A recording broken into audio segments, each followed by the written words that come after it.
Today's no good for going out. Did I say that yesterday as well?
we made it to Sumeru, our next objective should be to head to Sumeru City and find a way to meet with Lesser Lord Kusanali. And speaking of Lesser Lord Kusanali, even though we haven't heard too much about her, she doesn't seem to be the same deity who abducted your brother. But even so, people call Sumeru the Nation of Wisdom, you know. If we can get a chance to meet the God of Wisdom, maybe she can give us some useful information. But, Paimon doesn't know the way to Sumeru City. Maybe we can climb up to that spot with the statue of the Seven on it. That'll give us a way better view of things. Even if we can't see exactly where the city is, at least we'll be able to check for some smaller settlements nearby. Wait a second. Look! There's someone up ahead! Perfect timing! Now we can just ask for directions rather than wander around like lost adventurers. Hey there! We're not from around here and seem to have gotten a little lost. We'd like to ask for some directions. Huh? Did they not hear Paimon? Hey! You over there! Could you give us some directions? Huh? What's going on here? There's no way she could have missed that. Oh, wait! Could she be ignoring us? How dare she? Well, even so, she might be heading someplace where we could find other people to ask. Let's keep our distance and follow her. When we get the chance, we'll just ask someone else for directions.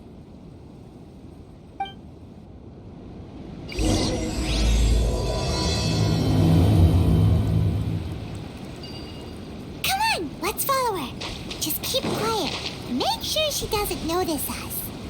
What do you think, cutie?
Why not keep me company?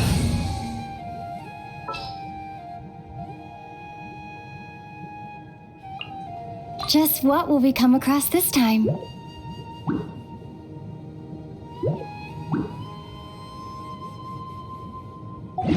Funny for a while. Don't be...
She just walked near that small waterfall and then suddenly vanished.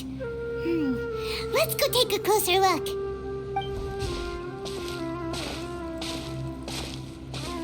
Paimon thought this cave would lead to a village or something, but it looks like that's not the case.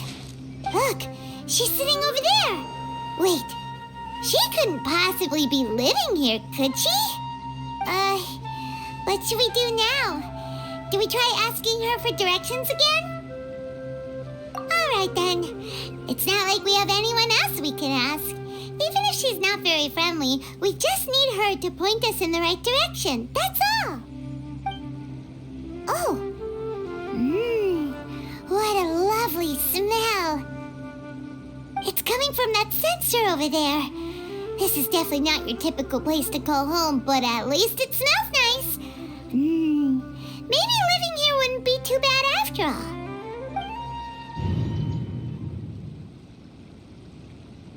Huh? What's the matter? You don't look too good. What? Is the smell making you feel sick? Strange. Paimon doesn't feel anything.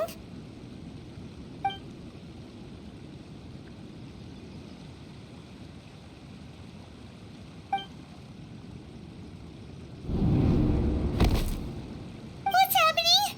Traveler? This is no time for a nap. Oh, come on, wake up.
Traveler's been out for a long time now.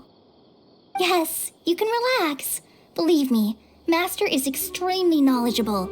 If he says that she's going to be alright, then there's absolutely nothing to worry about. Oh, are you awake now? Oh, thank goodness! Traveler, you're finally awake! Well, we're at... good question. Where are we?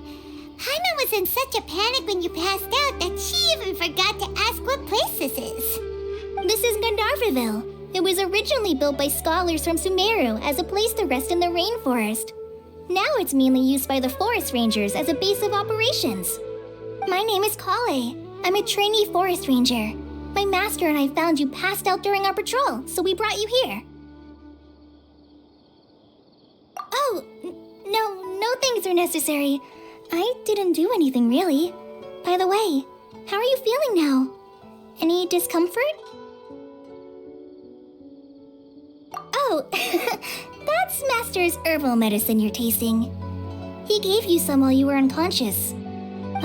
Before I forget, Master mentioned you should take more medicine once you wake up.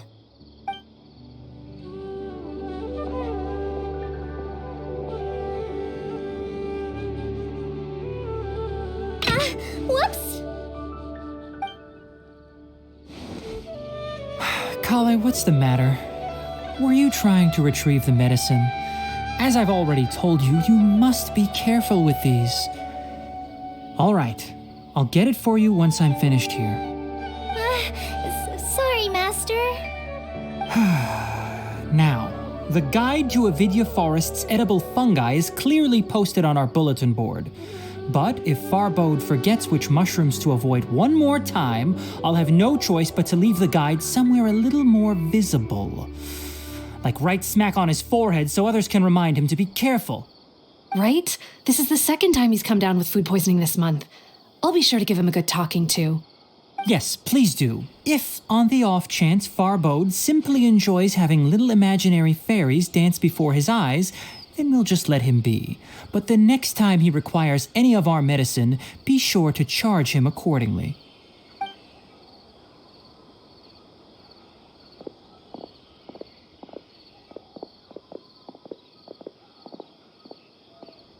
So, how are you doing? Feeling better? Oh, this is my master, Forest Watcher Tainari. He is chief officer over all the rangers here in Gandharvaville. I already informed Paimon about the reason you fell unconscious earlier, but now that you're awake, let me explain it for you as well. It is common practice for Sumeru scholars of certain darshans to dedicate themselves to training and meditation in isolated areas, particularly the nearby forests. While meditating, they use a certain incense known as spirit borneol to help calm their minds as they enter a state of deep rumination. In hopes of asking directions, you two followed a scholar named Hypatia into her cave. The incense you smelled inside was the spirit borneol I just mentioned.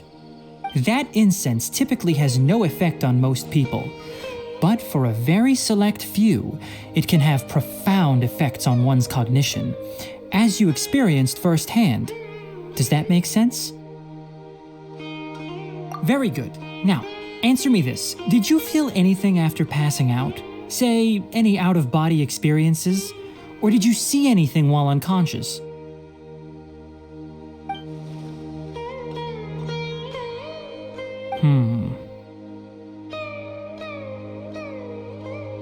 Kale, let the others know to stop bringing their patrol logs here for now. Huh? Why?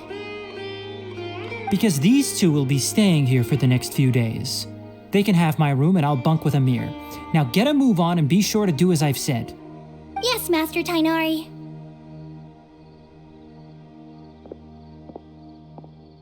Wait, hold on a second. Can you tell us what's going on? Sure, let me fill you in.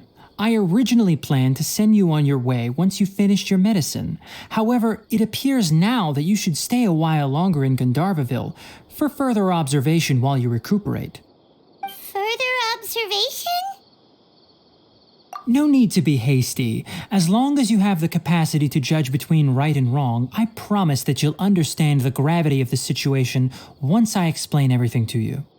Based on what you saw after smelling the incense and losing consciousness, we can conclude that you experienced a powerful hallucination, which suggests your mental state is not in the best of shape. If you're skeptical, have a whiff of this. Whoa, are you okay? You're experiencing a similar sensation as when you passed out, aren't you? So even though your condition is stable as of now, if I were to haphazardly let you leave, it's highly likely that you'd suddenly pass out again somewhere else. The rainforest is home to many fierce animals and hazardous areas. If something were to happen to you again, I'm afraid you might not be so lucky. For now, I suggest you continue taking your medicine each day and avoid wandering off on your own.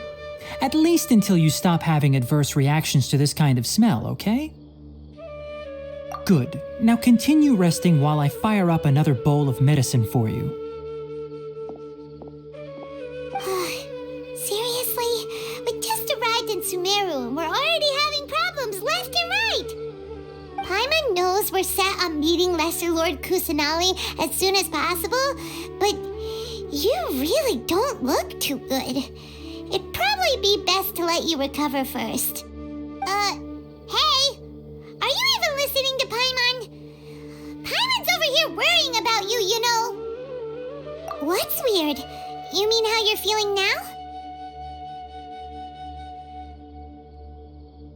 You mean the vision of tree roots and red skies you saw? But if those weren't hallucinations, what could they be?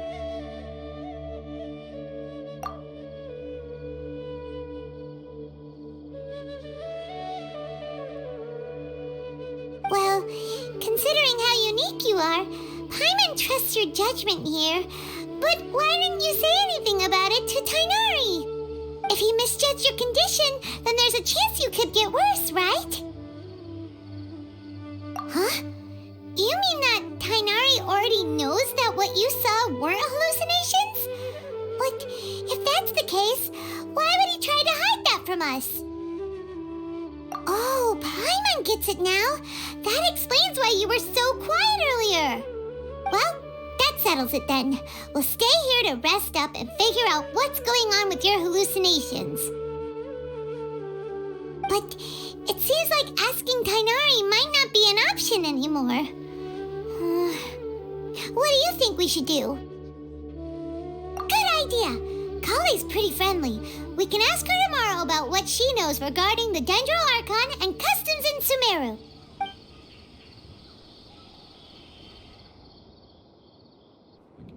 Rise and shine! Come on, it's time to go find Kale!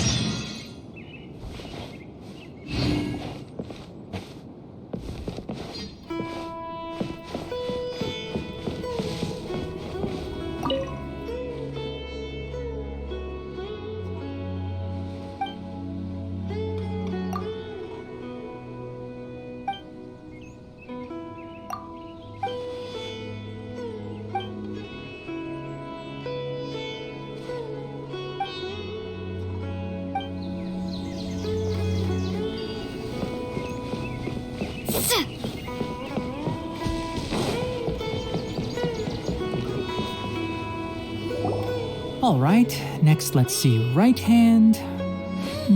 Yes, not bad. But please remember that you still need to be careful. Understand? Yes, I will. By the way, Master, I still haven't received the patrol route for today. Look, Kale, today's patrol will be a long one, so you won't be coming along this time. Besides, there's a chance we may encounter... well, you understand. But I have a vision too! Am I useless to everyone now? Don't talk like that, Kale. This is not something you need to be worrying about right now. Ah, there you are. Feeling any better? Yeah, since we'll be staying here for now, we thought we might as well try lending a hand around here. Seems you're not the type to sit back and take it easy for a while, huh? In that case, perhaps Kale could take you two for a patrol south of Gandharvaville for the day. And if you're feeling up to it, you can be responsible for cleaning the Statue of the Seven. Tainari, we're ready to head out. Roger, I'll be right there. All right, we'll be heading into the forest now. I'll leave any further details to Kale. Yes, you can count on me. So, Kale, what exactly are we going to be doing today? Tainari mentioned cleaning the statue just now, but, that doesn't really sound like the job for a ranger. Well, a forest ranger's responsibilities can be pretty diverse. They handle a variety of tasks, like checking the condition of outlying roads, maintaining forest facilities, ensuring fire prevention standards are met, and providing assistance to travelers and locals. As for Master, well, he has to handle more dangerous areas of the rainforest. Today we can perform routine checks on the pathway lamps as we make our way to the Statue of the Seven. Paimon, Traveler, this way! You can leave the task of checking the lamps to me. In the meantime, you two can keep an eye out for anything unusual.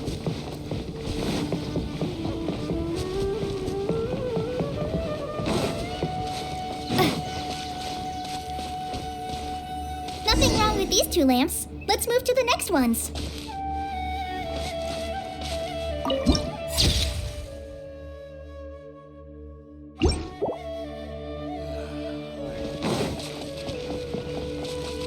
Oh, this lamp seems to be getting a little wobbly. Let me make a note of it.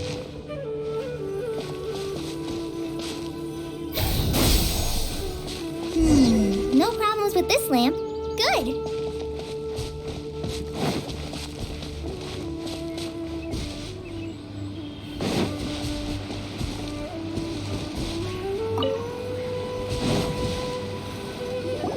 The Statue of the Seven is up on top of that large rock formation. You must have seen it when you came down this road before. It's pretty high up there, isn't it? Don't worry. If you're afraid you can't make it up there, I'm sure Master wouldn't mind if you don't clean the statue. Oh? I guess I'll leave it up to you then. There's not much footing once you reach the statue, so be careful up there. Paimon will fly up with you and help you with those hard-to-reach areas. By the way, Kale, do you know anything about the Dendro Archon? You know, what's she like? That depends. Are you referring to Greater Lord Rukkhadevata or Lesser Lord Kusanali? Huh?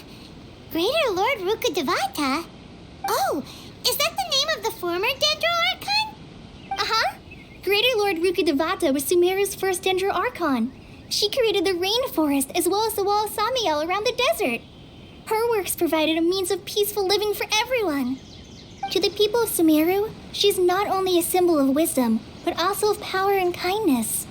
Unfortunately, she disappeared in a great calamity that occurred a few hundred years ago. According to what Master has told me, the sages later found the newly born Dendro Archon and whisked her back to Sumeru.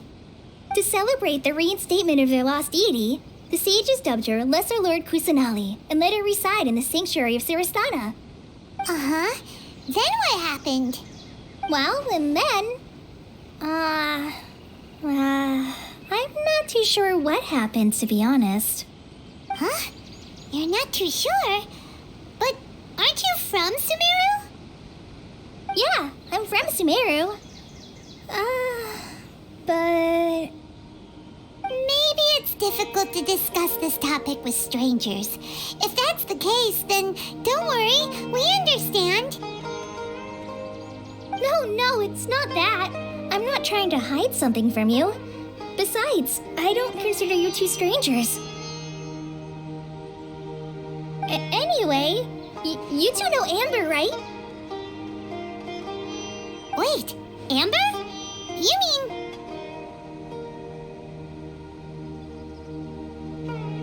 Yes, that's her. I once lived in Mondstadt for a while, and she helped me a lot during that time. You could even say that she helped me become a new person. There's no one like Amber. She lives life to the fullest while always adhering to her strong sense of justice. She's ready to answer the call for action at any moment, but is also very understanding of others. She's like the spark that lights the fire in everyone's heart around her. If you ask me, she's a prime example of a true outrider. She's the first person anyone coming to Mondstadt will meet. You can't help but be enthralled by her charm and enthusiasm, causing you to fall in love with the lands of Mondstadt and...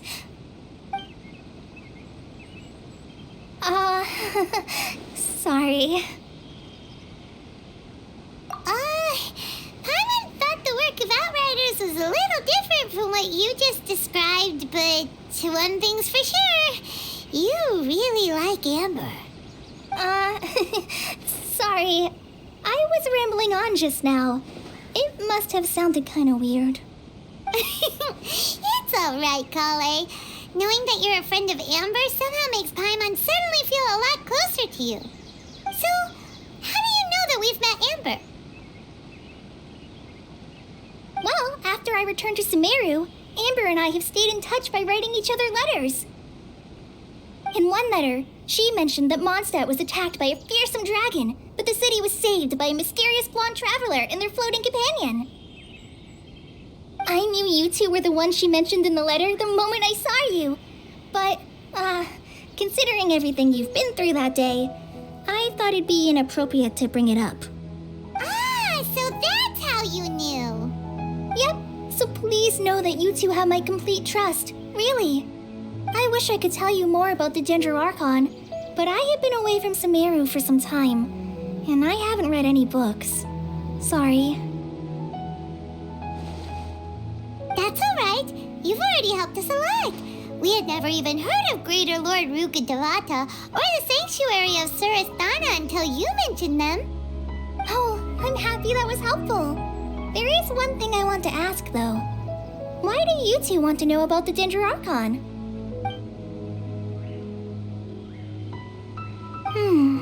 So that's why you're here.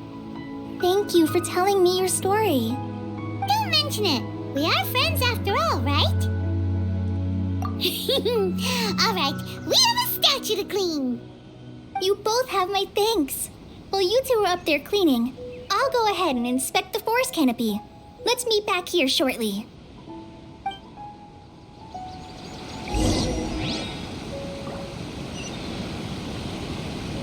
I'm not a very good climber, so I'll just let you handle the statue.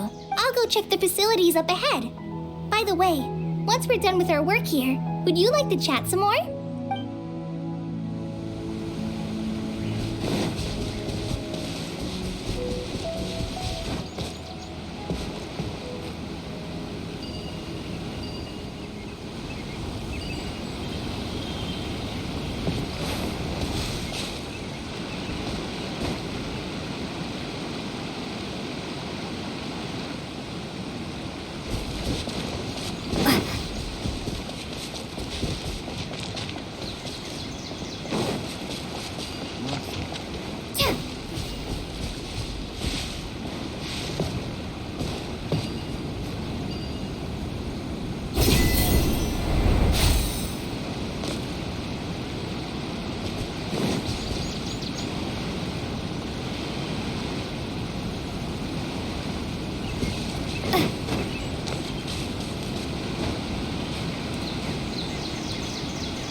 Paimon looks at it, the deity that's carved on the statue is kinda small.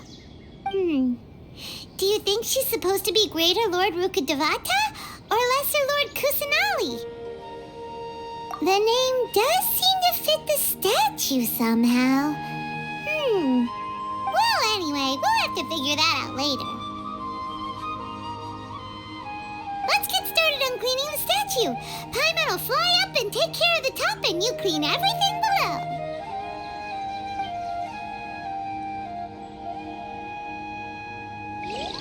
Nice work. That's one clean statue. Let's head down and meet up with Kale.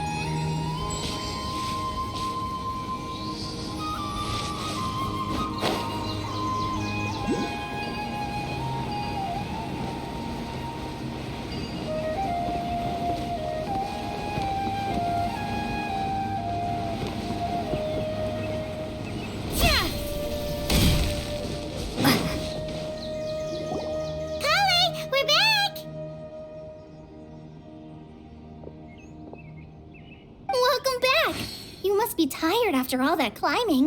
Let's take a little break. I brought some fruit and water for us. Yay, food! What kind of goodies did you bring? Hey, don't be a party pooper. It's not like Kale is a stranger or anything. Besides, the best way to compliment a chef is to show passion for their food. Xiangling taught Paimon that. I prepared a nice portable dish that forest rangers like to eat called pita pockets. I hope you'll like them.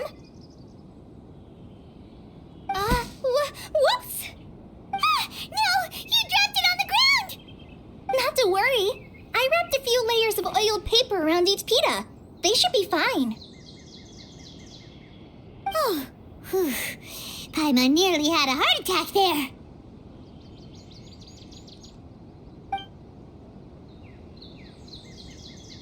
Those pitas are amazing! You're quite the cook, Kale.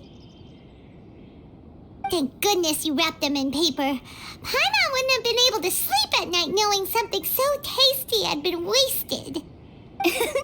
You really know how to compliment the chef, Paimon. Since you liked it so much, I'll be sure to give you a copy of the recipe sometime. I'll even include all my personal cooking pointers, so you'll be making your own pita pockets in no time. Yay! Thanks, Kale! It's hard to believe someone as diligent as you could have clumsy moments too. Oh, I guess it happens from time to time. So, Kale, don't you think that Tainari's a little too strict with you? He won't let you touch anything without his permission. Paimon knocks stuff over all the time flying around the Traveler, but she's never said anything. Everyone has their clumsy moments. No, you've got the wrong idea about Master. Sure, he may seem a bit harsh at first, but with some time, you'll see that he's actually very kind-hearted. I've heard the veteran rangers say that Master is from some ancient and mysterious race that is known for their cunning wit and reclusive nature.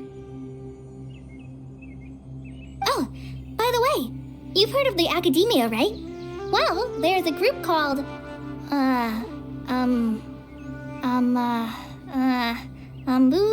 something?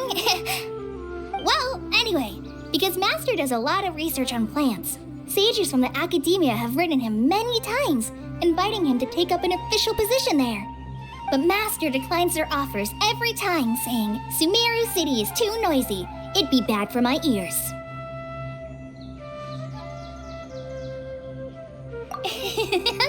I know, right? I've always wanted to pet them too. Anyway, Master could have easily left the rainforest to take up a position at the Academia, but he chose to stay here instead as a forest watcher, helping the locals every day and passing on his knowledge to trainees. In fact, Master's the one who taught me how to make pita pockets. Really? Paimon would have never guessed that. Oh, speaking of Tainari, he was the one who took care of you after finding you passed out yesterday. He even carried you all the way here. Paimon's still kinda upset, though. He kept scolding Paimon the entire way here. Oh no, I'm sorry. Master might have been overreacting a little. But it's mostly because Paimon wouldn't stop yelling, "Why, oh why? Is she going to die?" It probably started to get under Master's skin after a while. Hey! Don't laugh! Paimon was genuinely concerned about you.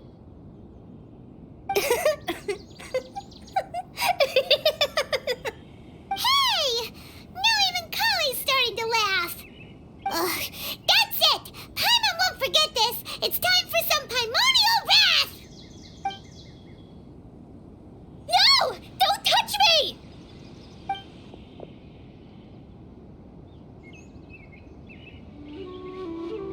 Oh, sorry, Kale. Paimon didn't mean to scare you. No, I just... I didn't mean that. Kale, are you okay?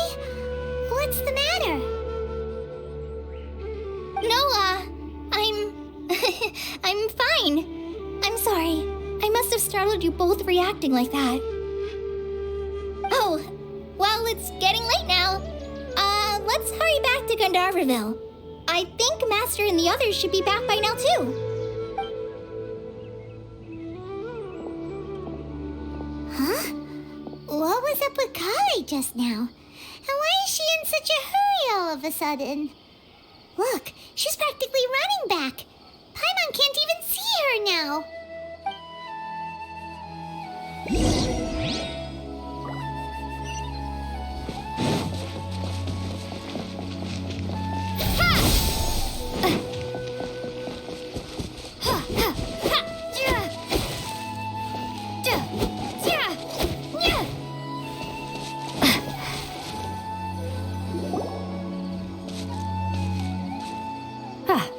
Traveler, you've returned.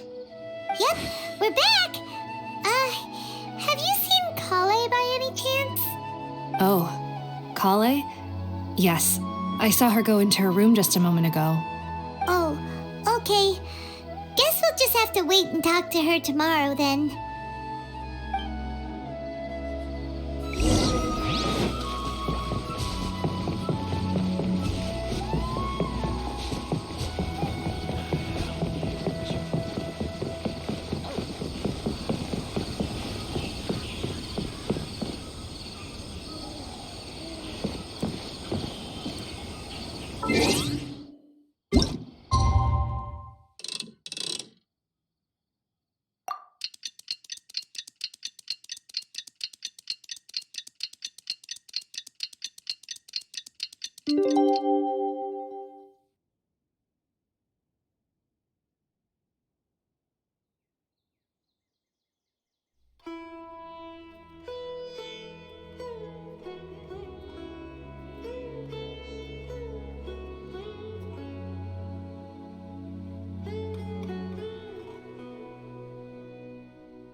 Paimon was thinking all night about what happened with Kale, and still can't figure out what the problem might be.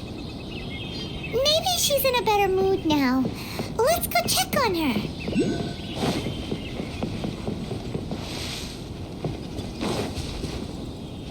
Our recent catch was great. Yesterday, Definitely have another total win. 5 squirrels.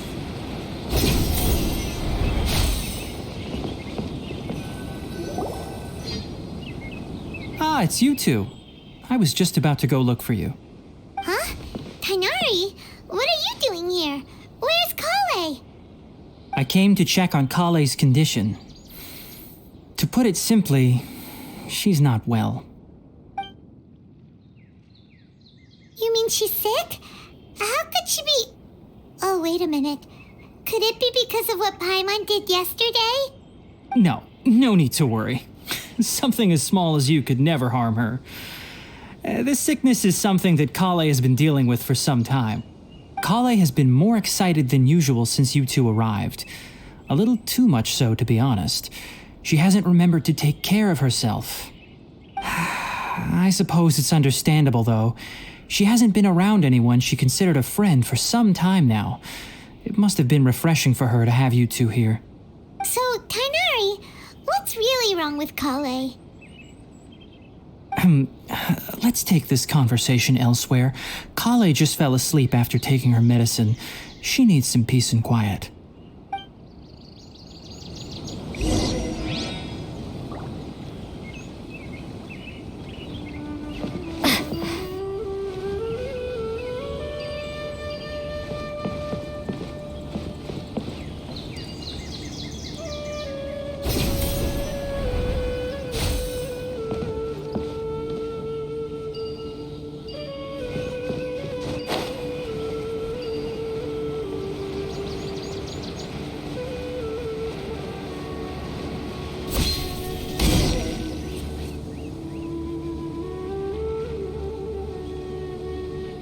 All right, let's continue our conversation here, shall we?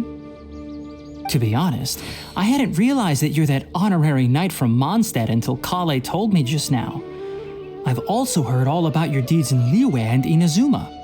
So, just to clarify, what I'm about to tell you about Kale is not because of who you are or your past feats. Instead, I am going to tell you because... well, because Kale asked me to. And honestly speaking, I was against Kale revealing her past to you. But she insisted, saying you two treated her with sincerity and as a friend. So now she wishes to reciprocate the gesture. So, Tainari, what exactly is wrong with Kale? You said this is something she's been dealing with for some time. Just how serious is it? Right. Ever since she was a child, she's been afflicted with a disease called Elazar. Elazar? Yes, it's a disease unique to the lands of Sumeru. It is characterized by dark and hardened scales that form on the body. At first, the afflicted may only feel mild numbness on the affected area of the skin. However, as the disease progresses, one may begin feeling fatigued and even experience peripheral paresthesia. In its final stages, the disease strips a person of the ability to control their own body, and they effectively become completely immobile. That sounds terrifying. Wait, hold on. So when Kale seemed to be acting a little clumsy earlier, it was because... Correct. That would be the effects of Elazar, which is precisely why I do not want her carrying or holding anything, lest she ends up hurting herself. With appropriate treatment, the disease can be effectively controlled before it progresses to a more serious stage. However, there is unfortunately still no true cure for Elazar. Nevertheless, Kale's mother still hoped that there was something out there. She handed Kale over to an organization known as the Fatui after one of their members lied and said they had a cure. What? The Fatui? Ah, it appears you are already familiar with them. That'll save me some explanation. Anyway, the person who eventually rescued Kale and brought her to me for care said that she had been given to a harbinger known as the Doctor. I have no idea how this doctor managed to do it, but her case of Elazar was completely stable for all the years that Kale was with them. However, Kale's days with the Fatui were anything but pleasant. Kale is a resilient individual and always tries to appear cheerful, but her experience with the Fatui has left deep scars. Even now, she can still feel deathly afraid of someone touching her. Oh, Paimon had no idea Kale's been through so much suffering. Oh, by the way, Paimon, Kale wanted me to tell you that she's sorry for scaring you yesterday. She also wanted both of you to know that she's sorry for hiding her illness. She doesn't need to apologize. None of this is her fault at all. Well said. I hope you'll get a chance to tell her that in person the next time you see her. Kale once thought that it would be impossible for her to have any real friendships. I trust that you two will never let my trainee experience such emotional pain again. Don't worry, Tainari. We'll take good care of her. Well, it's not too serious at this point. She overexerted herself the last couple of days, which is what led to her breakdown this time. As long as she has taken her medicine and gets plenty of rest, she should get better. Though, I must admit that Kale's condition was much more stable when she first arrived here in Gandharvaville. She was interested in the work of the forest rangers the moment she saw us. I could see that she was serious about learning, so I felt compelled to ask her to join us. Her stamina has gotten much worse recently. Though a moderate amount of physical exercise is always necessary, I'm afraid the long-distance patrols are a little too much for her now. All right, now that I've told you about Kale's past, I think I'll head into the rainforest to find some ingredients needed for her medicine. I'll see you two later. Yeah, we'd like to do something to help Kale too. All right, but I must warn you two. The rainforest is a dangerous place, especially for someone who's still recovering like the traveler. You must follow closely and listen to every instruction. No problemo. Let's go then. We'll be looking for a plant known as lunar lotus. It's often used to help those afflicted with Elazar recover their energy. Hey, Tainari, where exactly are we going to find this plant? Lunar lotus can be found all over the rainforest, but it often grows right here around Gandharvaville. Given the name, It sounds like we should be looking for it in the water. You are correct. Lunar lotus grows in the water. When fully matured, they look like giant blue flowers floating on the water's surface. Quite an attractive species, if you ask me. The large petals are actually the plant's leaves and sepals, which surround a very small flower. You should note that many of the plants found in Sumeru have names that are contrary to their species. Take the Kalpalata, for example. The plant is not a lotus at all, but rather a vine. And then there's the Sumeru rose, which is not a rose, completely contrary to its name. Oh, okay then. Note to Paimon. Never bring up the topic of flowers with Tainari.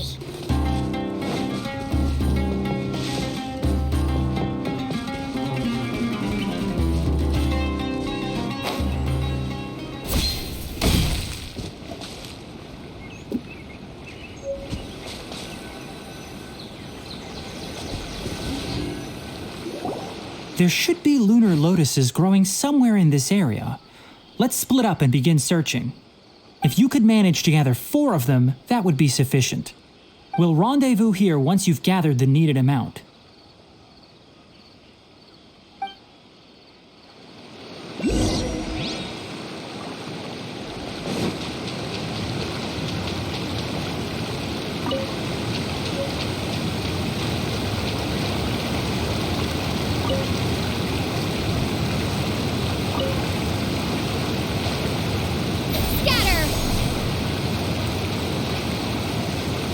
Alright, we've gathered enough lunar lotuses. Let's head back to meet Tainari.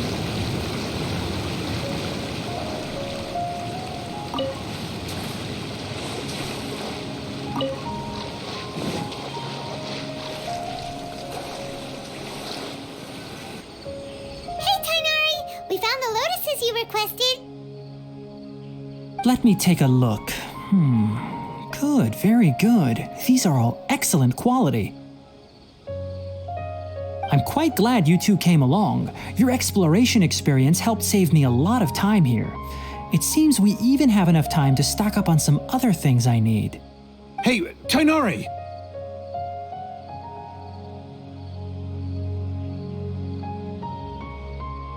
Oh, Tainari, someone's calling your name. They're dressed like a forest ranger. Ah yes, that's Amir and the others. But didn't they just set off not too long ago? What are they doing back so early? Let's go find out what's going on.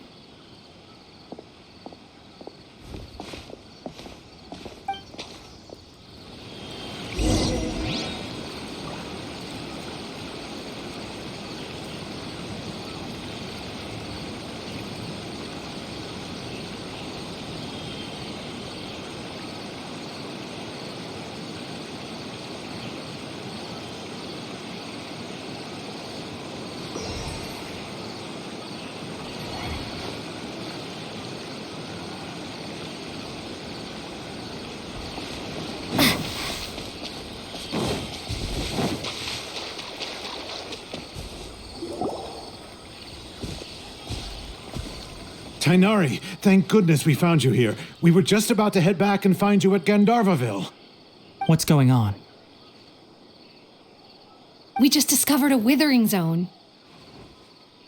The withering is back?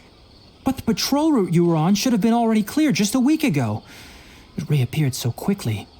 Can you tell me the exact location? It's up ahead, deep in the river valley. It's appeared in a spot that blocks nearly the entire narrow part of the valley area, so we decided to come find you as quickly as possible. And the radius of the contamination? Sorry, I couldn't get a clear enough view to tell. No one in our patrol team had a vision, and it appeared to still be spreading, so we didn't risk getting any closer. Okay, I understand. You made the right decision.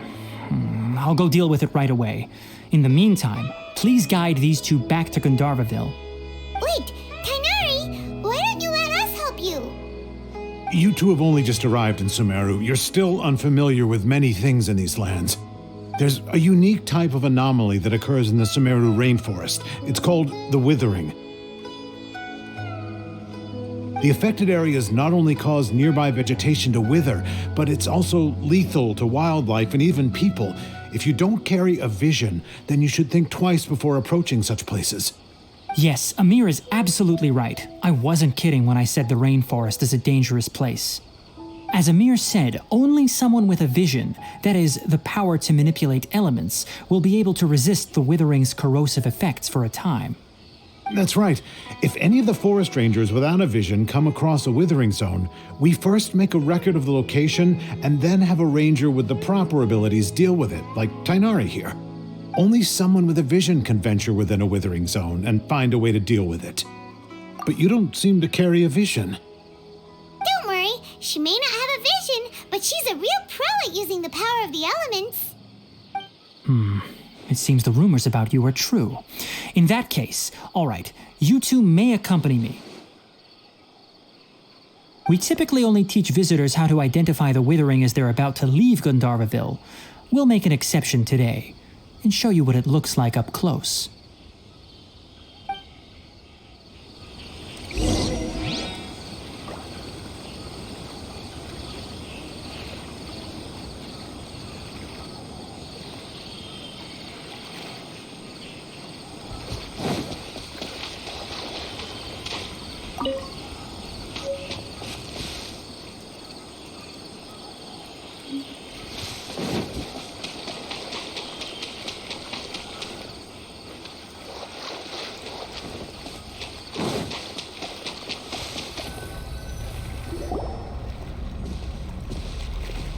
Stop. Don't move any further. Look there in the distance. Huh? Where? Oh, look! Those plants have withered! That whole area is kinda gloomy. Even the air looks like it's filled with ash. Oh, Paimon doesn't like the look of this. That is the withering. All right, traveler. We're going to have to enter that withering zone. Once inside, we'll need to look for what we call tumors of the withering. If we eliminate those, then the area will be saved. Thank you, but I must warn you. Don't push yourself. This is your first time handling this sort of thing, after all. Even with elemental powers, once you step inside the withering zone, you may experience extreme discomfort. If at any point it becomes too much, return outside the zone and take a breather. It could become a matter of life and death. You ready then? Let's go.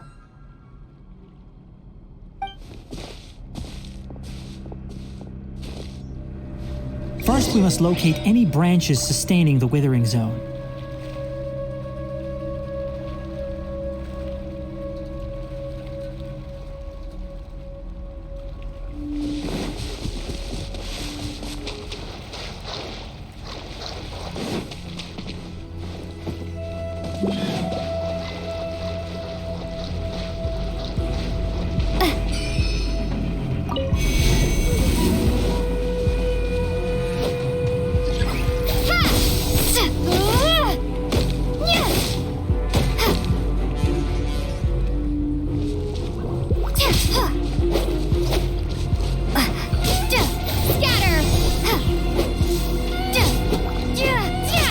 Come a little closer.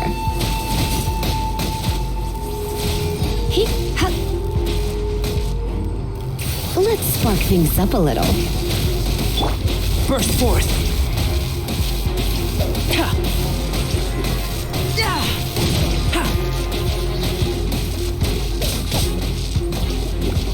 Witness my great undertaking. Live. Hit.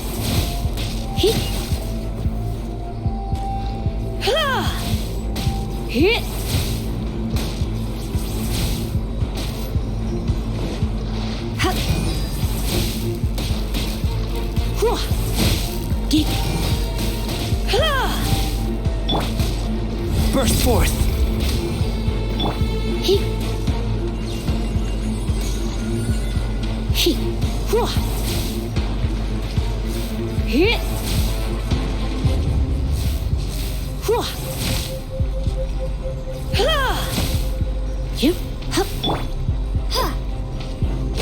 Propagate!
Great work. Now that all the branches have been cleared, we'll need to take care of the tumor.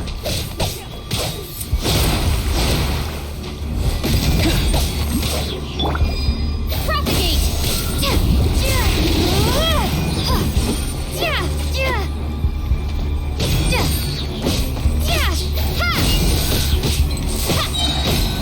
Spring forth! Now, destroy the tumors of the withering.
Yes, thanks to you two. We were able to quickly restore this area back to normal. Tainari? You make it sound like we did well, but why does Paimon have the feeling you're worried about something? It's that obvious, huh? Alright, it's like this. Recently, the rate at which the withering zone appears has been increasing. Even though we were able to quickly clear that withering zone, it won't be long before another one appears. If that simply meant more work for me, then that wouldn't be an issue. But it's far more severe than that. The withering is leaving lasting effects on the rainforest itself. For instance, even though we cleared out the withering zone, many of the plants that were affected will not recover. This presents a crisis for the ecosystem itself. Many plants in the rainforest are already in decline, directly impacting the wildlife that depends on those plants. And most disturbingly, as the appearances of withering zones have started to increase, Kale's case of Elazar has also become more serious. Huh? Well, why's that? I'm still not sure of the exact reason. However, I've received word from acquaintances at the academia that similar cases are being reported for patients with other conditions. No, none that we know of. The withering has been recorded in Sumeru for millennia. It's said that it originates from the depths of the world. By the way, have you heard of Irminsul before? Irminsul is a tree located deep beneath the surface. Although it isn't like any tree we know in a biological sense, you can basically think of it as a large tree that grows downwards rather than upwards. I'm sure you've heard of ley lines, right? They're like the roots of Irminsul, spreading and extending from a massive cavern deep underground all the way up to the surface. Ley lines continually absorb the memories of this world, which are then funneled into Irminsul, allowing it to collect knowledge and wisdom from ancient times to present day. The Sumeru Archon is known as the God of Wisdom because her consciousness is directly connected to it. It is also said that the Sumeru Archon's power is a manifestation of Irminsul. And as for the Withering, its emergence is related to a disease that's affecting it. That's right. My ancestors learned of this from Greater Lord Rukadevata's familiars a long time ago. But even those mysterious creatures did not know of a cure for Irminsul. I'm afraid we Rangers will be battling the Withering Zones here for a long time until a cure is found. Alright, that's enough on this topic for the time being. Now that we've taken care of things here, it's time for us to head back to Gandharvaville.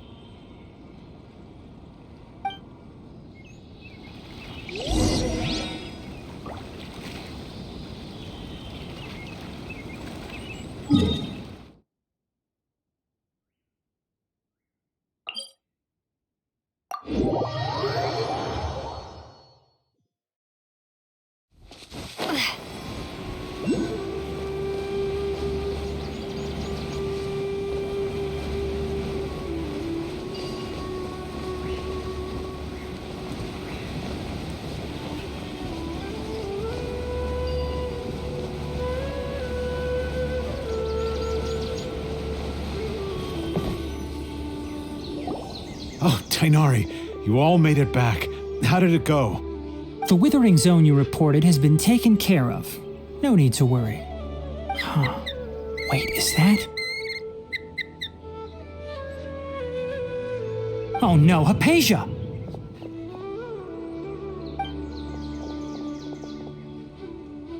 Huh? What's wrong, Tainari? This Duskbird is Hypatia's designated courier for urgent news.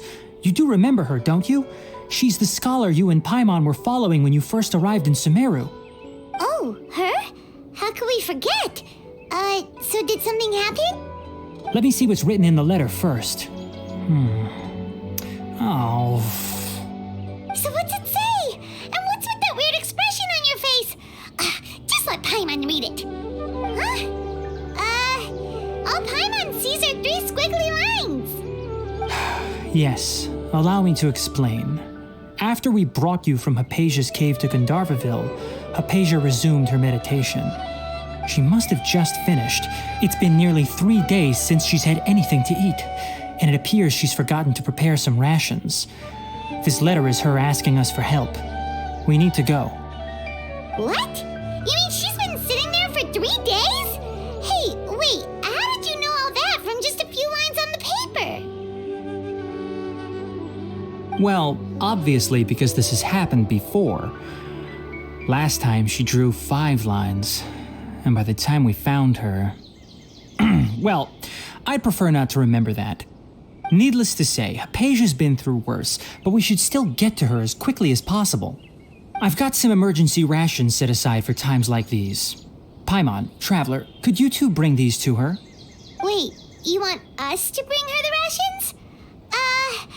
But will the Traveler be okay if her cave is still filled with that funny incense? Let's find out. Here, Traveler, take a smell and see. So, how do you feel? Huh? Really? You're not feeling even a little drowsy?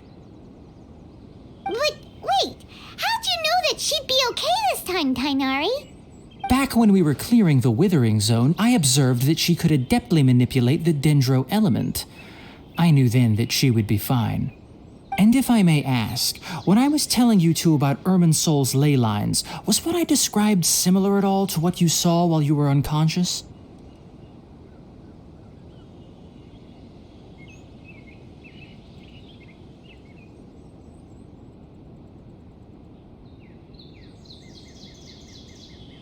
That's correct. Those weren't hallucinations at all. Though I don't intend to apologize for deceiving you.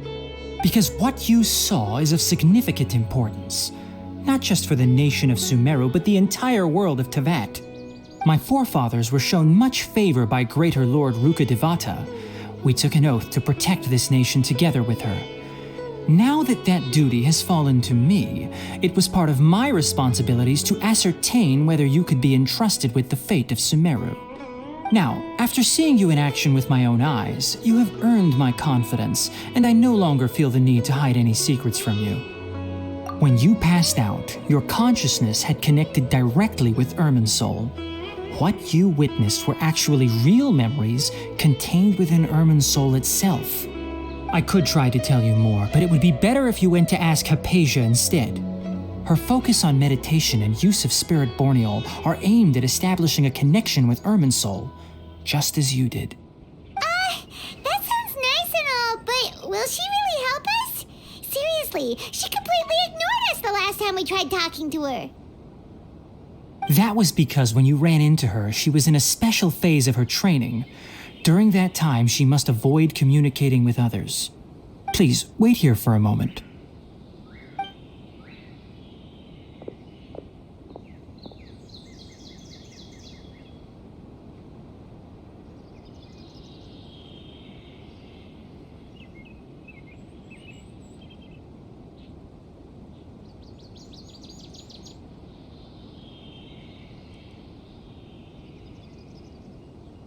Here, take these. It's a meal I packed for Hypatia, as well as some other ingredients. I'm sure it'll come in handy.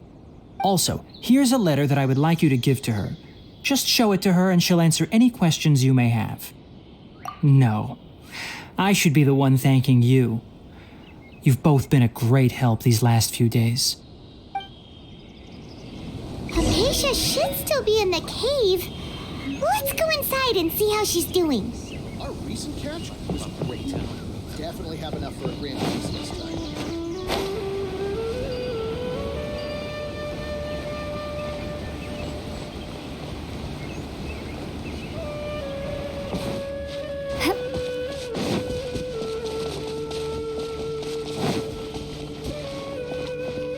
Scatter!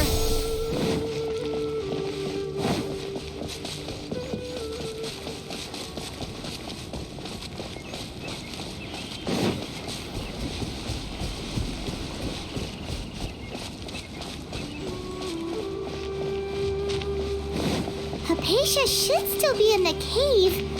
Let's go inside and see how she's doing.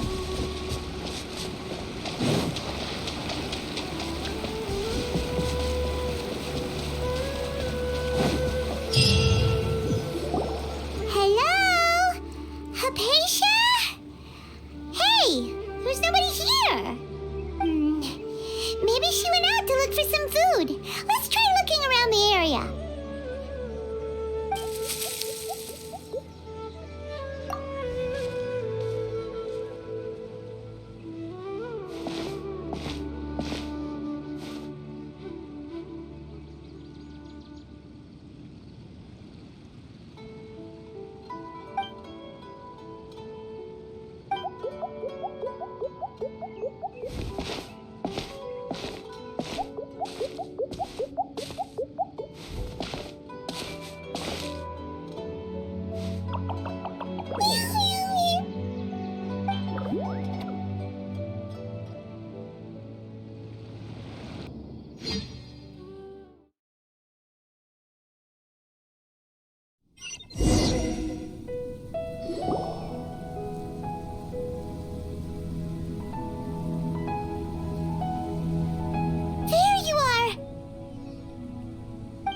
Hypatia, are you alright? So hungry. Need water. There's no way we can get her to eat in her current condition. Let's try finding some water first. Huh? Wait, why does it look super foggy outside all of a sudden? Anyway, let's go look around.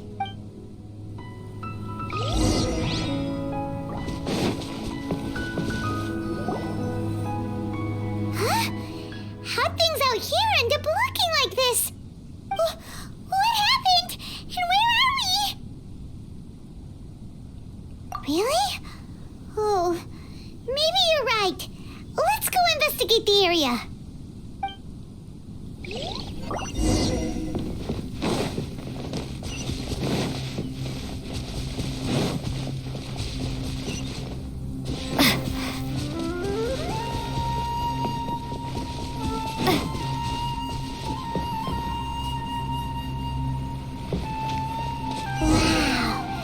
This is huge!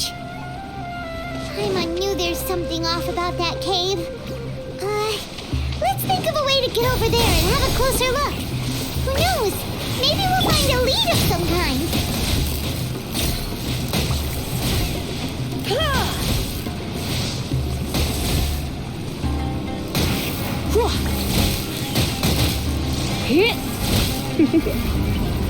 You've been a naughty boy.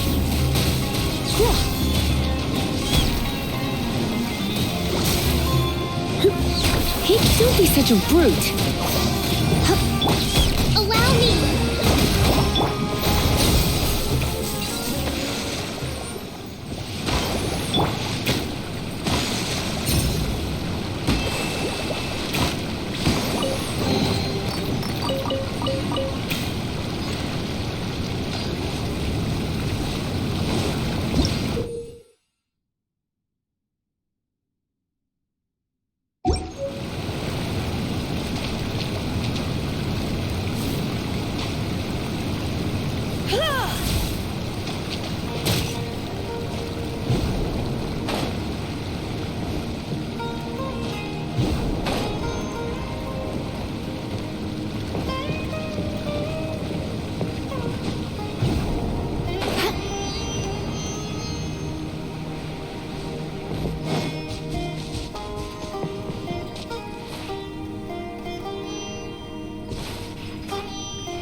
Come into being!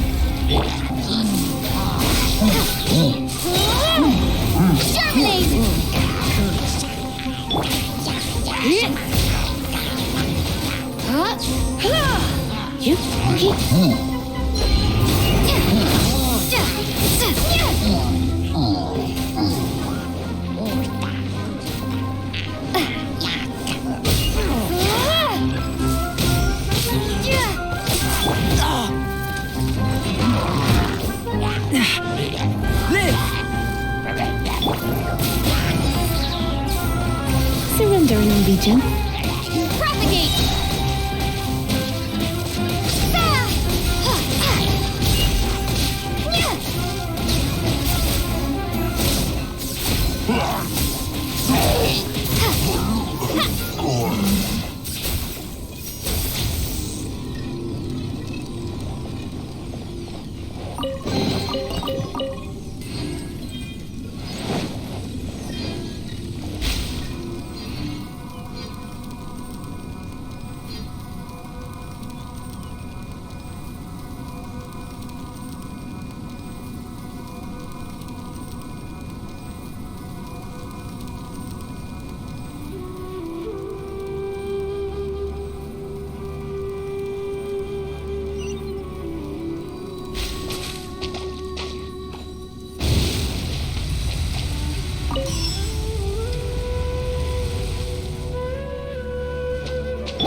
What is going on here?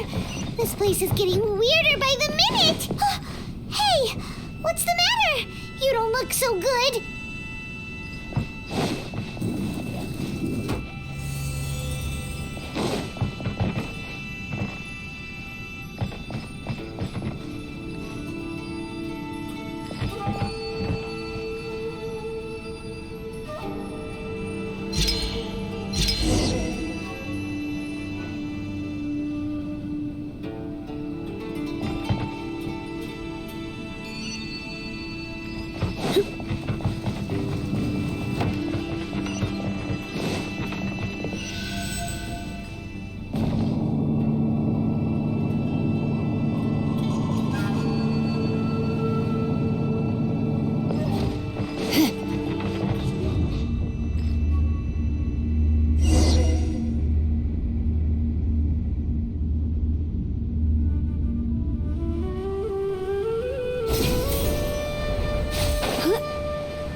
Well, well, well. Looks like we meet again, traveler. Samus Herald! What are you planning to do in this strange place? Strange place. Plotting. You needn't worry about such things. They don't concern you. Bow before the abyss. You're in for a little shock. Destiny.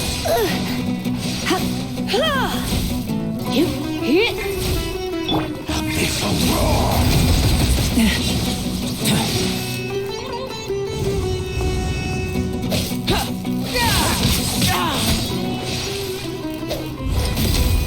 Moments of birth.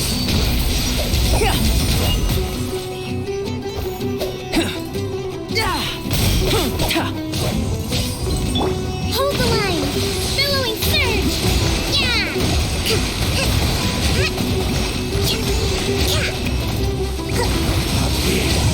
Grant me new life. The end is nigh.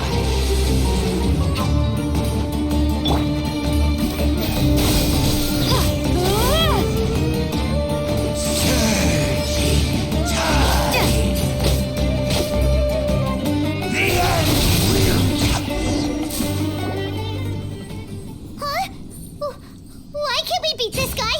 Oh, Paimon doesn't get it! We faced others like him before! What's wrong this time? Traveler, though you may have managed to avert countless crises before, your good fortune was bound to end sooner or later. It's time you realize how weak and powerless you really are. Your brother. Oh, pitiful traveler. Are you really so ignorant? Or are you just living in complete denial? His Highness has long since forsaken you. Your meager existence in his eyes is that of an annoying bug, only to be stepped upon. The bonds of love and family which drive you to find your sibling are utterly gone. Your journey is meaningless.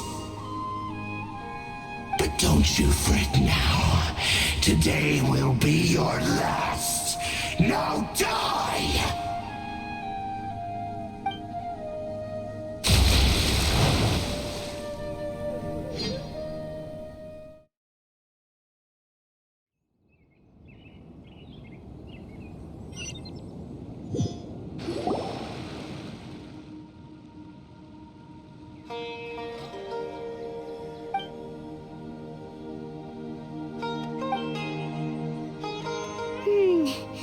What do we do? We haven't seen Hypatia anywhere out here. Oh, there she is! Quick, let's see how she's doing. So sweet. Well, the good news is that she's still conscious. Hey, why'd you drop her food on the floor like that?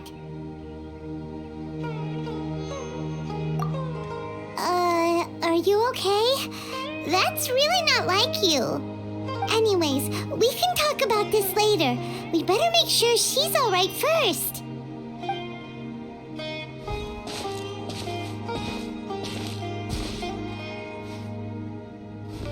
Whoa, wait a sec.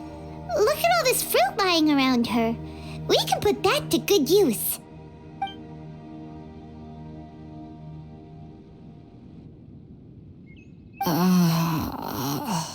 Who is there?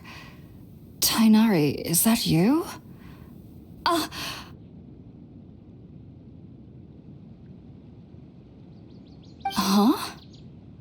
It's okay. You can relax, Hypatia. Tainari sent us here to bring you some food and water. Here, we have a letter that he asked us to give you.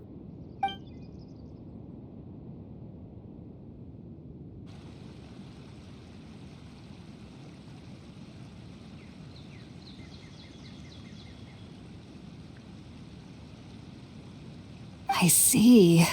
So, you're friends of Tainari. I apologize for all the trouble I've caused you. I'm grateful that you came so quickly to save me. You even brought all this fruit. Well, actually, we didn't bring the fruit. It was already here when we arrived. We were kind of wondering about that, actually. When we found you here, there was all this fruit lying around and even some juice dripping from your lips. How did you end up like this anyway? Oh, really? I seem to understand now. All the fruit was likely from my, neighbor.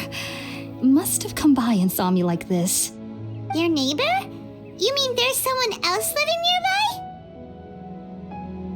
Oh? So you're able to see them too?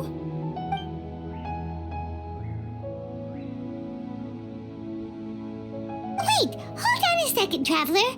You say that before we arrived, you saw some mysterious creature and suddenly had a strange dream? Isn't that a little too crazy to believe? No, I actually do believe what the traveler is saying. I myself had a similar experience once before and ended up scaring my timid little neighbor here. You needn't worry. They mean you no harm. They only dragged you into the dream because they hoped to buy themselves a little time in order to scurry away. So, Hypatia, just what kind of creature is your neighbor exactly? I'm not sure what it's called, to be honest. But I do know that they have some sort of deeper connection with the Sumeru Archon. I know this because the first time I saw them was also the exact day my consciousness was able to form a connection with Irminsul. Even after I opened my eyes and stopped meditating, my heart was still pounding, and my mind was racing with all the knowledge that I had touched. And at that very moment, I suddenly noticed a small figure at the opening of the cave. In my curiosity, I began to walk over to the creature. They must have already been used to me living in the cave, because they didn't seem to mind me approaching them.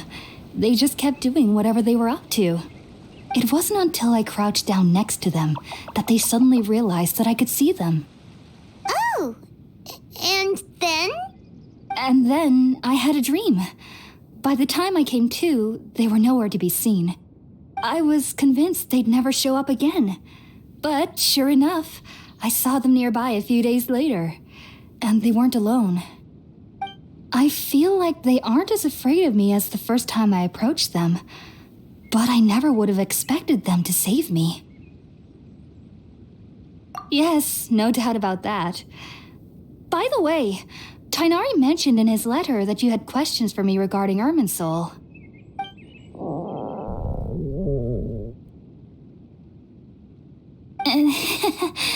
Sorry about that. Sounds like just drinking juice still isn't quite enough for my stomach. Well, if somebody hadn't dropped the food earlier... Anyway, looks like we'll need to prepare something ourselves. Besides, Paimon's getting hungry too. Let's eat first and talk about Irminsul later. Alright, we're up, Traveler. Today's menu will feature Sweet Madame and a radish veggie soup. You'll love them, Hypatia. They're our specialties after all. Sounds good. I've never tried any dishes from other nations before. I certainly look forward to it. It's been so long since I've had a decent meal, too. To be honest, the last time had to be when Tainari came to visit.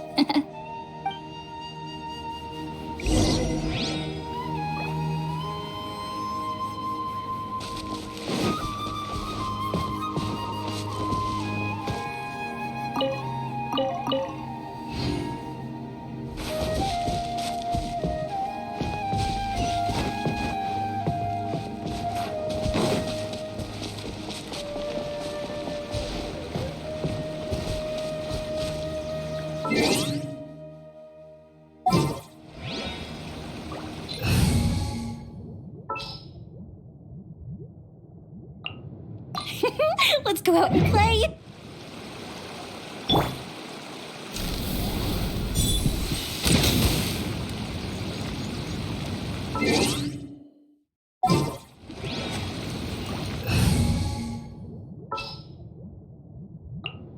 Understood.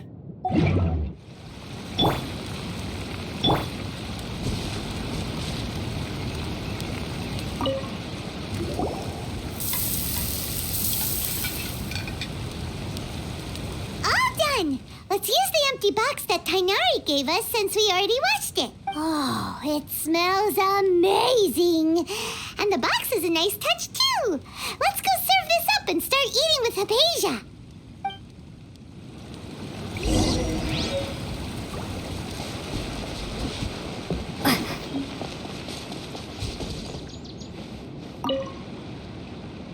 Are you already finished cooking? Smells delectable. I'm truly thankful whenever I can enjoy a proper meal like this. Cooking really isn't my forte.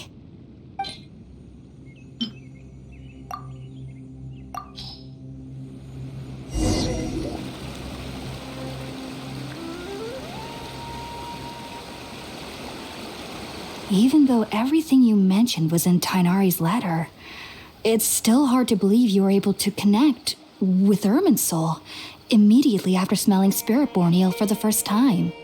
It took me nearly 3 years before I could do so. And everyone at the academia even lauded me as a genius. You should know that some researchers spend their entire lives without ever successfully connecting with Irminsul as you have. So why does this incense allow people to connect to Irminsul? The ingredients used to make Spirit-born eel primarily consist of plants created by Greater Lord Rukkhadevata. These special ingredients are conducive to heightening our senses to the Dendro Archon's power.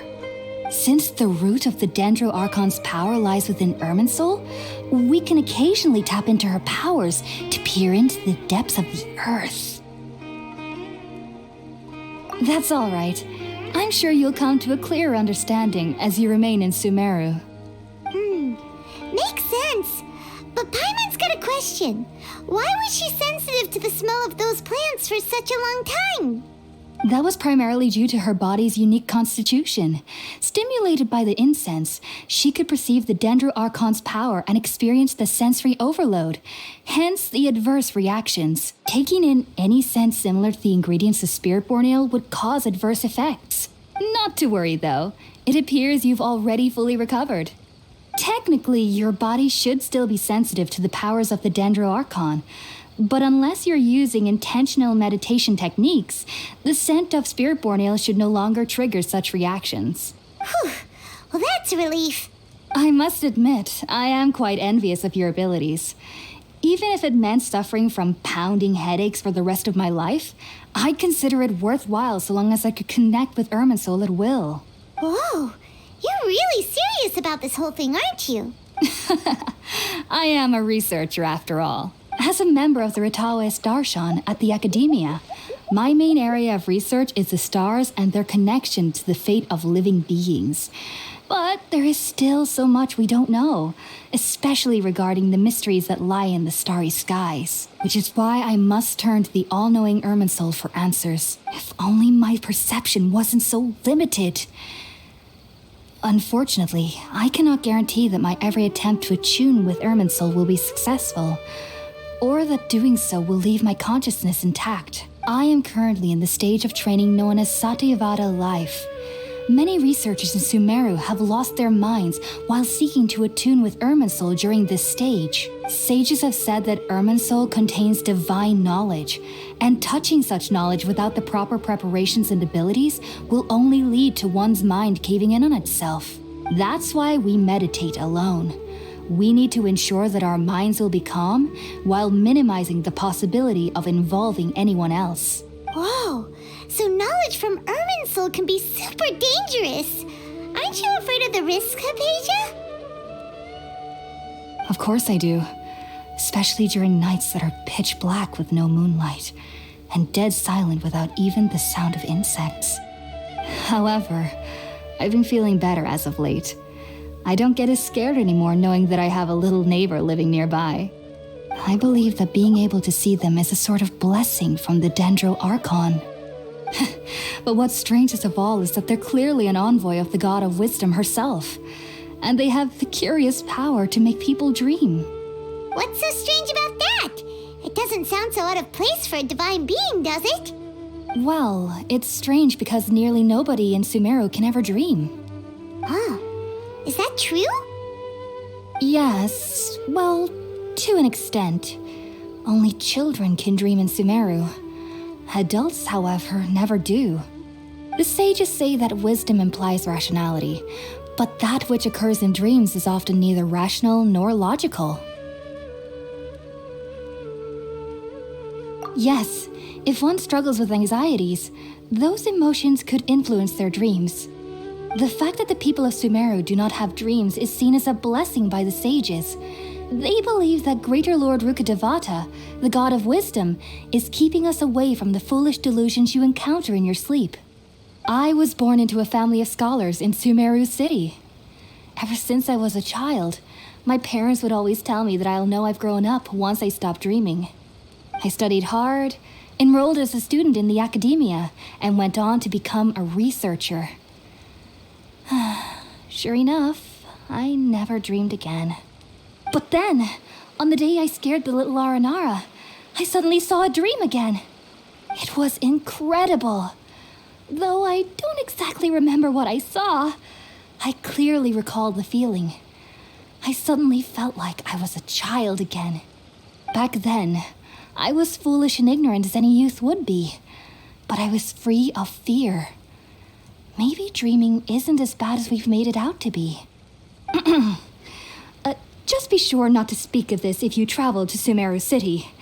They'll look at you as if you've lost your mind. So, do you have any thoughts about the things she saw when she connected with Irminsul? Sorry, I'm afraid I don't have any answers as of now. All I can say is that what you saw is a memory contained within Irminsul itself. World forget me. What could that possibly mean? If only I could ascend past Satyavada life and begin Paripurna life, I might have some more answers for you. If you two are ever in the area again, please be sure to come and see me. There's no need to be thanking me. You two are my saviors. Besides, I'm already looking forward to tasting some more of your cooking.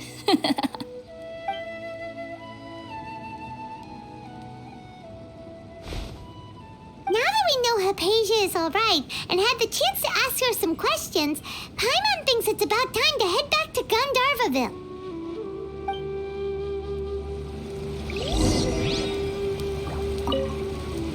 Heading out, I see? If there's anything else you'd ever like to ask about, you know where to find me. Even though that little neighbor of mine was able to induce a state of dreaming, I doubt they were able to control the actual contents of the dream. The end of your dream seemed quite terrifying. Perhaps there's something that's troubling you deep inside? Not to worry, though. I'm sure you'll be able to handle whatever comes your way in the real world. As someone from Sumeru who cannot dream, I needn't ever worry about nightmares. But lately, I've started to feel that I'm somehow missing something without dreams. It's a little hard to explain. Heading out, I see? If there's anything else you'd ever like to ask about, you know where to find me. Sumeru researchers use Spirit-Born Ale to assist them in connecting with Irminsul to extract knowledge from it. Though the process can be risky, we believe that the knowledge gained is worth it. Unfortunately, I cannot help you understand your dream, at least not yet. I'm still learning how to attune to the depths of Irminsul myself. I hope that I'll be able to ascend past Satyavada life and gain deeper insights. Heading out, I see? If there's anything else you'd ever like to ask about, you know where to find me. I've heard local children here in the rainforest speaking of fairy-like creatures. But I'm from Sumeru City and have never heard of such things when I was a child. Perhaps this is because I had a very strict upbringing. My parents would seldom allow me to play with other children. I doubt they'd ever believe me if I told them about my little neighbor out here. And speaking of my little neighbor, I think they can somehow sense when Tainari is coming to visit me. I've noticed on several occasions that as they're playing under the trees, they'll suddenly tense up and scamper away for no apparent reason. Shortly after they do this, Tainari always shows up here. Perhaps I should ask Tainari about this the next time I see him. Heading out, I see? If there's anything else you'd ever like to ask about, you know where to find me. Take care. Do remember to come visit any time you're in the area. I would be happy to chat with you.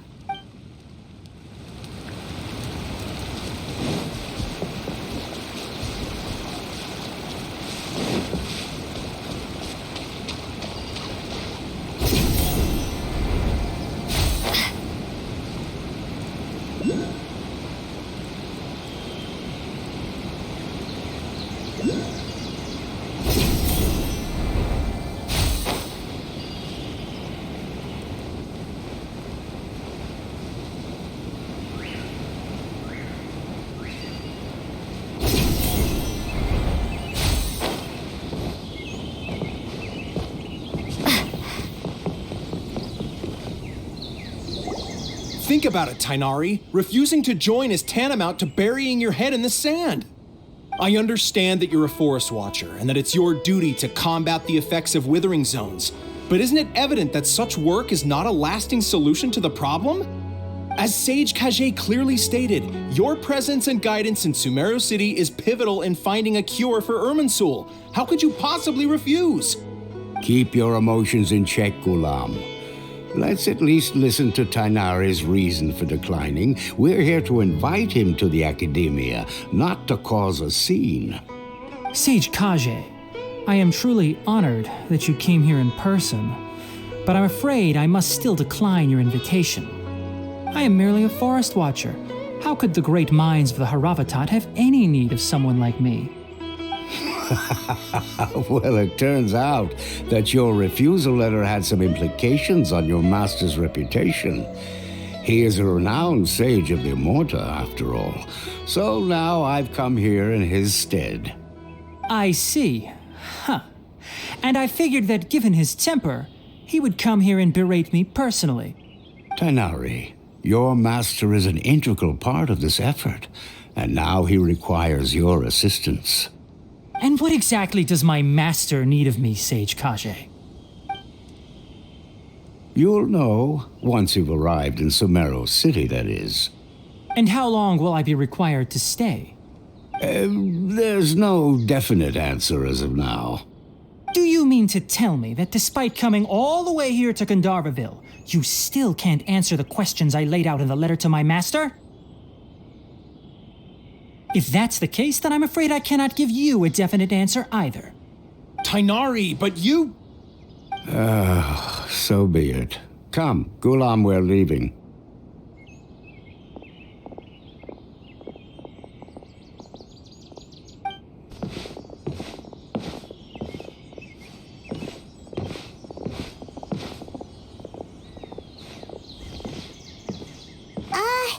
Tainari, what was that all about?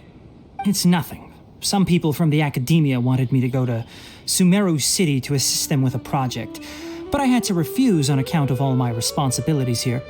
But all that can wait. How did things go with Hypatia? It was quite the eventful trip, but the main thing is that she's safe and sound. She answered a bunch of questions for us, too. Very good. Now that the traveler has made a full recovery, there shouldn't be any reason for you to tarry here longer. I assume you will be heading to Sumeru City, correct? That's right! We want to meet Lesser Lord Kusanali and ask her for advice. Do you have any idea on how we can find her? Sorry, I'm afraid I don't have any advice for you there. Well, do you at least know anyone we can try asking in Sumeru City? Let me think. My trips to Sumeru City have been fairly short, and most of my acquaintances are researchers. How about this? I'll write you a letter of introduction that you can give to a researcher I know. He's from the Immorta Darshan and is adept at gathering information. Asking him might prove worthwhile. Also, when you enter Sumeru City, you'll probably end up receiving something like this item here. I'm not sure if it will ever come in handy for you, but maybe you can give it a try. Oh? What is it? It's called an Akasha Terminal. It's a tool produced by the Academia that utilizes the legacy of Greater Lord Rukkhadevata. Some say that this very item is the basis of Sumeru's reputation as the City of Wisdom.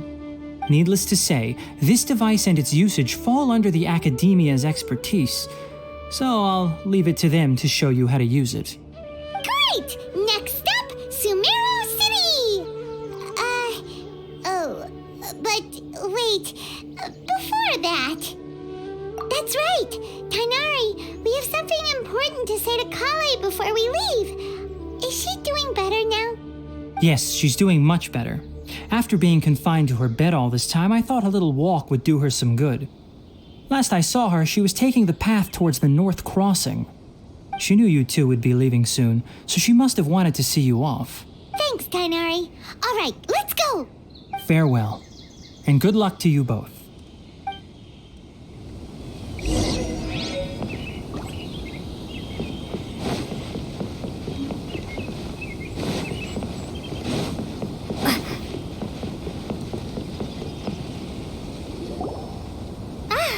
I've been waiting for you two.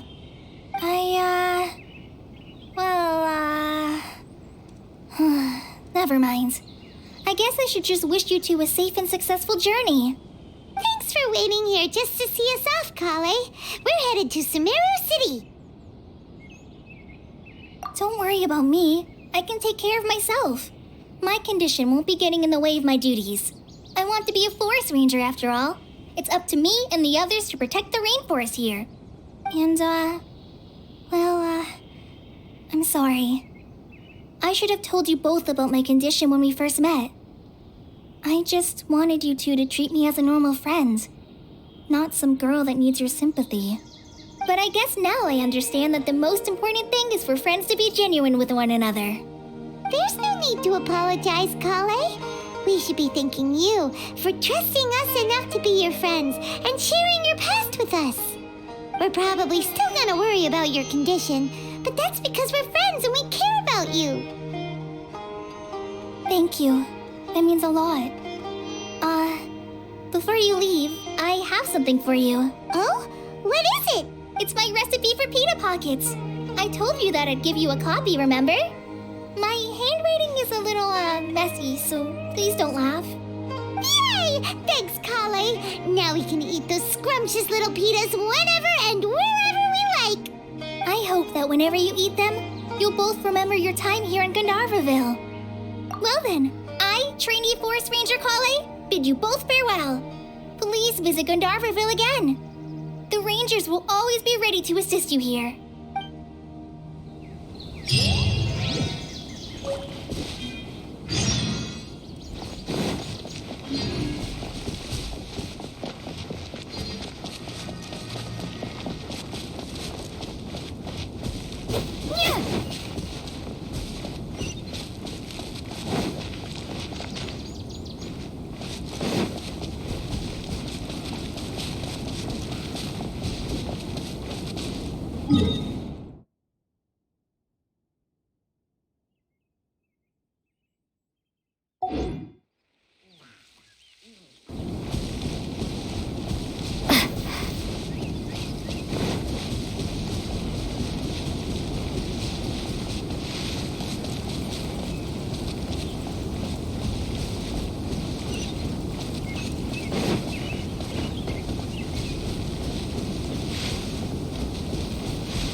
people entered the city, something on their heads lit up. One moment, please, you two. It appears this is your first time visiting Sumeru City. Oh, yeah, that's right. But how did you know that? Because there's currently no information on either of you in the Akasha. But no need to worry, that won't prevent you from entering the city. In fact, the Academia conveniently provides each traveler to Sumeru City with a device. Perhaps you two have heard of the Akasha before. It's our beloved Greater Lord Rukkhadevata's lasting legacy, a treasure trove of collected knowledge. After centuries of tireless research on the Akasha, the Academia created one of its most ingenious inventions, the Akasha Terminal. As long as you are within Sumeru's borders, you may use an Akasha terminal to connect directly to the Akasha and access any knowledge you need. I should mention that due to technical limitations, the operation of Akasha terminals will be much smoother and more effective in large cities such as Sumeru City and Port Ormos. Oh, so this is the thing that Tainari was telling us about. It sounds pretty amazing. You two are quite fortunate. Until recently, it was standard practice to only issue Akasha terminals to outlanders who spent an extended amount of time in Sumeru. However, this policy was recently changed, and now all travelers are issued one upon arrival. Here are your Akasha terminals. Please handle them with care. It kind of looks like a leaf. To activate it, simply hold it in your hand and say the following phrase to yourself. May the mighty God bless us with their voice of wisdom. Oh, since this little doodad lets you access knowledge, maybe we can use it to find a way to meet Lesser Lord Kusanali. Let's give it a try. Ahem. May the mighty God bless us with their voice of wisdom.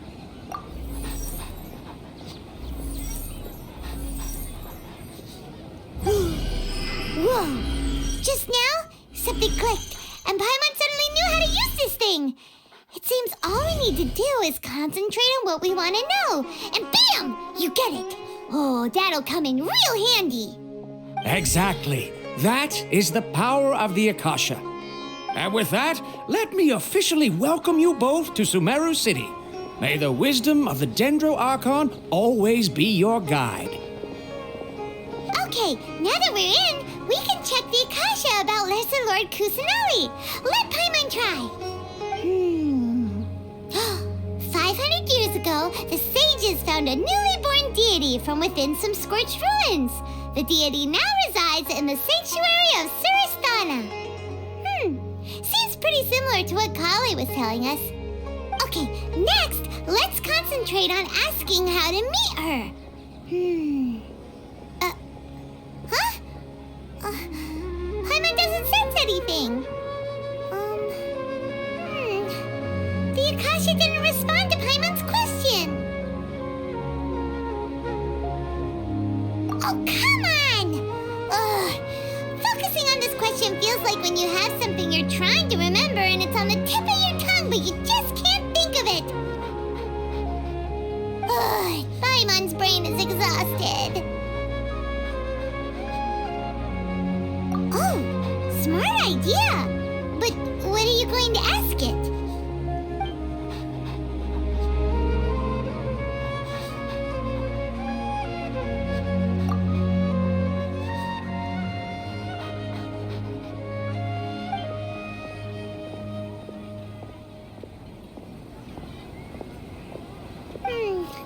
You too? Well, glad it's not just Paimon.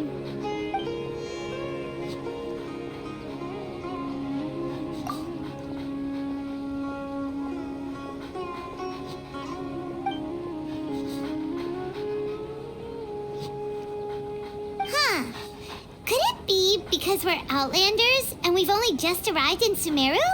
You know, maybe we're not qualified to receive an answer to this sort of question or something.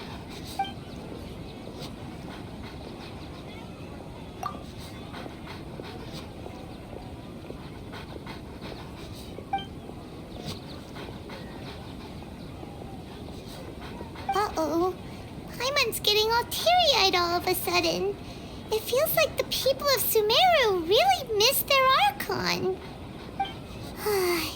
Well, which way we try, we can't find anything that'll lead us to Lesser Lord Kusanali. Guess our only choice now is to try meeting with the researcher that Tainari recommended. He's from Sumeru and even has a position in the Academia. Maybe he'll be able to access more info from the Akasha. Let's see. Tainari wrote an address on the letter's envelope. Oh, it's not far from the city's gate. Let's head over and have a look. Hopefully he's at home. How can my own mother say something like that about me? It's plain hurtful.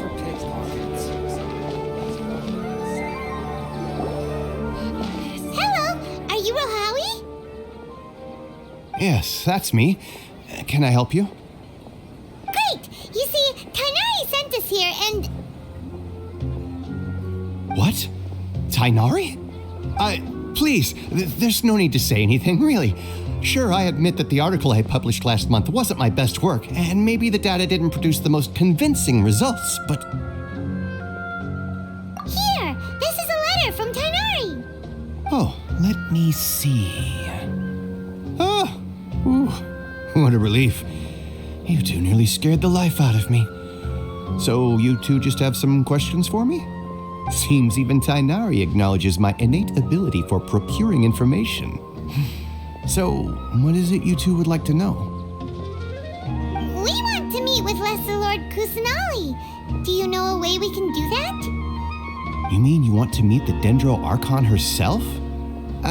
This isn't exactly my area of expertise, but let me see what I can find in the Akasha.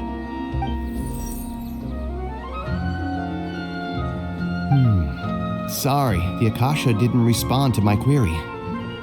What? You too?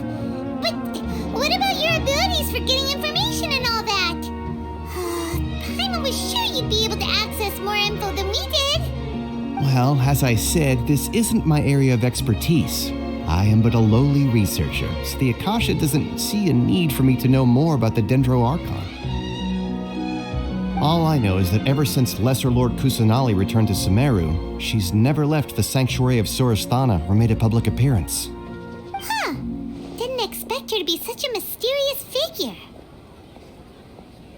The Dendro Archon is somewhat of a recluse. Perhaps she just doesn't want to entertain visitors, which would explain the lack of information in the Akasha. But then what can we do? No need to worry just yet. I'm only hypothesizing here. You could certainly try asking around and see if anyone else has ideas. And besides, you two should consider the bright side of things. Not being able to see Lesser Lord Kusanali may not be a bad thing.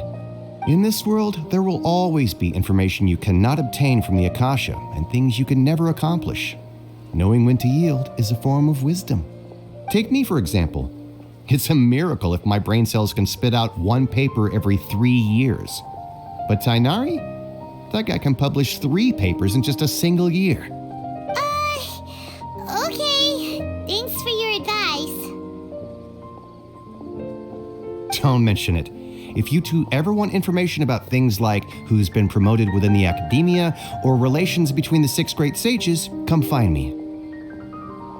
Hey, come on. This is a survival skill at the Academia. Oh, Paimon's expectations were pretty low, but this is so low it's like digging holes in the dirt. So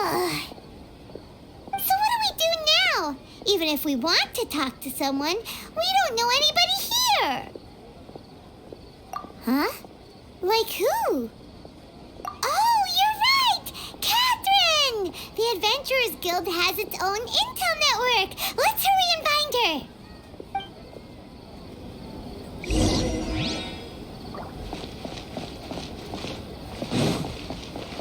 Watch out for pickpockets.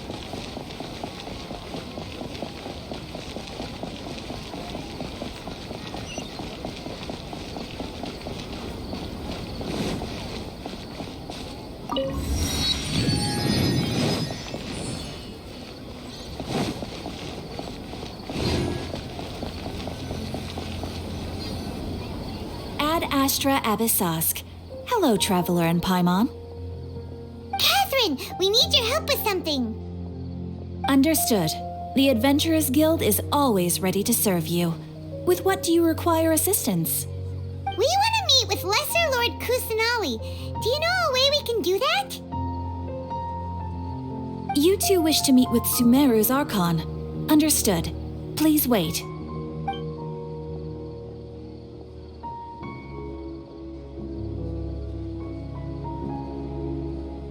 I apologize, but I am unable to call up any relevant information in the Akasha. I'm also unable to locate any pertinent information in my personal memory. Aww, another dead end. Well, if Catherine can't help us, then we really don't know anyone else to ask now. Please do not worry. I may know of someone who can help you two. In Sumeru, the Adventurers Guild does not serve as the vanguard of information. Rather, there are numerous active mercenary groups collectively known as the Eremites. They take on various contracts and work all across Sumeru, so they naturally accrue intelligence. An Eremite brigade called the Corps of 30 is in charge of Sumeru City's defenses. Not only are they the oldest brigade, but they are responsible for managing and coordinating the affairs of all other mercenary brigades. Corps of 30? What a weird name. Supposedly, they are named as such because their ranks numbered 30 at their inception. Asfand, an advisor with the Corps of 30, maintains good relations with the Adventurers Guild. Though he's already retired, he and his words carry great weight within mercenary circles. If you'd like to get in contact with him, you can find him at the Corps of 30's headquarters, the Citadel of Regzar. You're welcome. I wish you two the best of luck. We look forward to your exploits in Sumeru. All right, off to the Citadel of Regzar we go! Ad Astra Abyssosk. Welcome to the Adventurers Guild.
Welcome.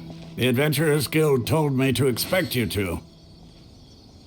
It's nice to meet you, Asfand. We'd like to ask you about something.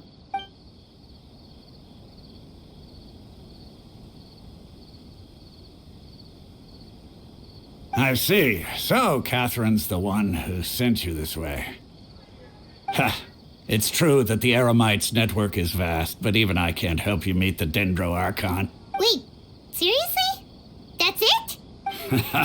Afraid so. The Eremites aren't terribly religious, so we don't know much about divinities. As far as the Akasha goes, we can access even less than you. We originally came from the desert. The gods there died off long ago. Since those days, we've used our own two hands to carve out a living. We don't beg gods for their aid. It isn't just us, though. If you ask me, I think most in Sumeru aren't interested in Lesser Lord Kusanali. Oh? Just take the Academia, for example. They're the ones who truly rule Sumeru. Although they believe in gods, most of them only care for the late greater Lord Rugadavada. In their eyes, she was the one who founded Sumeru and gifted us with the Akasha. Lesser Lord Kusanali just happened to inherit her legacy. Because of the Academia's influence, most citizens are more familiar with Greater Lord Rugadavada and hold her in greater esteem. Not to mention that Lesser Lord Kusanali never makes an appearance, and the Academia never announces anything about her. As far as the people of Sumeru are concerned, she's just a god that exists. And that's all. Really? After hearing all of that, Paimon sort of feels bad for Lesser Lord Kusanali. Ha! But who knows? We're all just guessing when it comes down to it. Besides, I'm sure the God of Wisdom doesn't worry about her reputation among people like us. All right. Well, thanks for the info, Osfond. No problem. Always happy to help out the Adventurers Guild.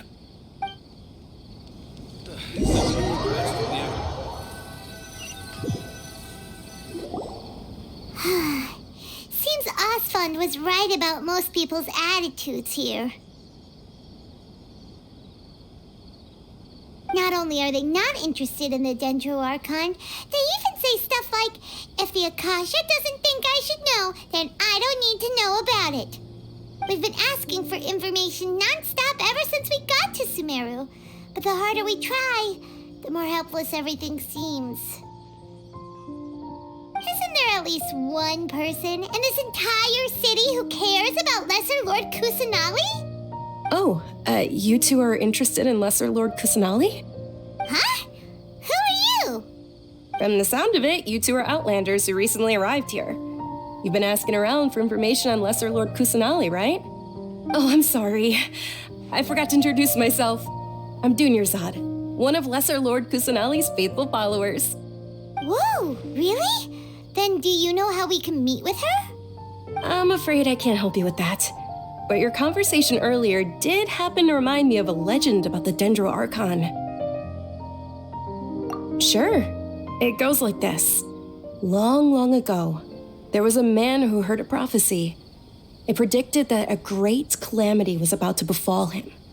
Panicked by what he heard, the man sought out the Dendro Archon in hopes that she would bless him with the wisdom to help him escape his predicament.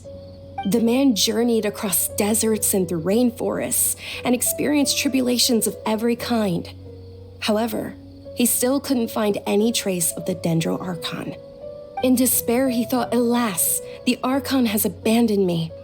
He then had no choice but to sorrowfully resign to his fate. Okay, and then what happened? And then, the calamity came. But to his own surprise, the man felt somehow emboldened by the trials of his journey. By relying on his own strength, he managed to overcome the adversity. At that moment, a bird perched upon his shoulder. This bird was, in fact, an avatar of the Dendro Archon. She said, "O Archon Seeker, do you now understand? She and her wisdom have long been found by you. Along your journey, we were in every flower and blade of grass, every ray of sparkling sun, and every breath of dancing wind. So long as you continue to think and ponder, we'll be wherever you go." Yeah, thanks for the story.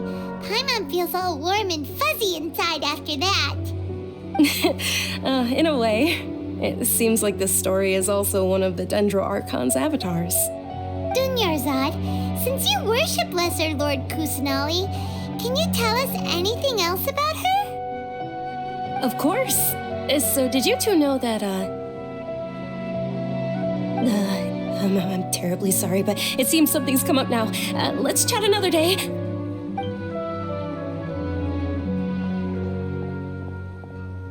Hey, wait! What the heck just happened? It looks like they're searching for someone. someone. Dunyarzad was acting super nervous just now. You think they're looking for her?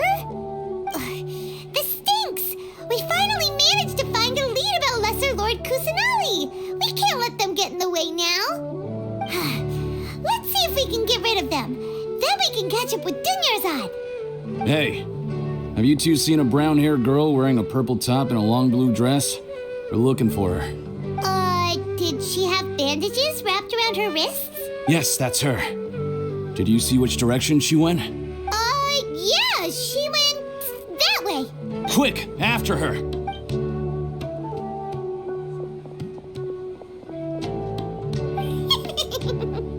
That should keep him busy for a while. Let's hurry and find Dunyarzad.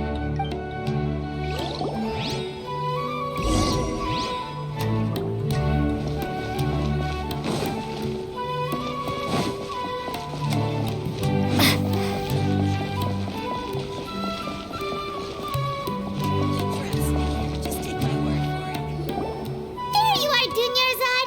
We thought you might have been long gone by now. Oh, it's you two. Oh, you startled me there. You can relax now. We threw those people looking for you off the trail. Really? Thank you so much. Unfortunately, I believe there's still more of them out there looking for me. Uh-oh, looks like there are some coming this way. Huh? More of them? Then what are we standing here for? Run! No, wait, my body isn't in the best shape. It's difficult for me to run. Okay, sounds good. There's a tavern on the other side of the port we can go to. They probably wouldn't expect me to hide in a place like that. All right, let's move out. Stay behind us. We'll keep an eye out for anyone looking for you. They're also ridiculously oversized. Scatter!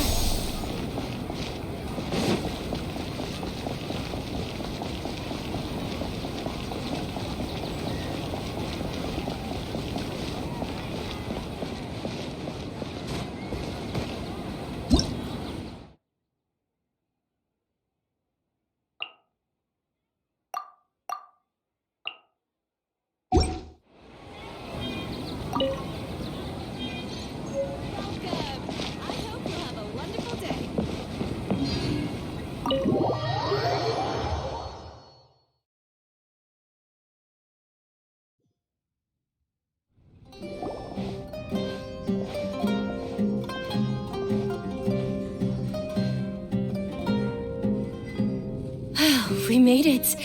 Oh, they shouldn't be able to find us now. Wait, stand down, Dia.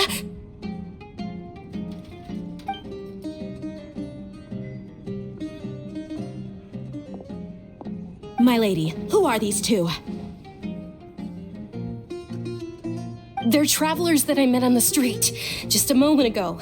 They happened to notice that you were all searching for me, so they helped me hide. I see. In that case, you two should scram. There's nothing here for you. Wait a sec! Who the heck are you? And why are you shooing us away? I'm Miss Dunyarzad's bodyguard, here to see that she returns home safe and sound.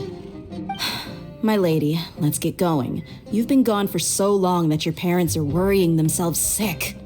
And if I refuse to go with you? It'd be easier for the both of us if you cooperated. But if you insist on not going, then I'll have to carry you like a sack of potatoes. Hey! Dunyarzad already said she doesn't want to go back. Why are you still pushing her? Stay out of this. You don't understand the situation. Sorry, my lady. Even though I'm your bodyguard, your parents are my employers. I have to answer to them. How much? Wait, what? How much more do I have to pay you to become your employer? So you never listen to my parents ever again. Double? A triple? Give me some time and I'll get that much. My lady, this isn't about Mora. I don't know what you think of us Eremites, but let me say this. I like Mora, but I'll never go against my principles.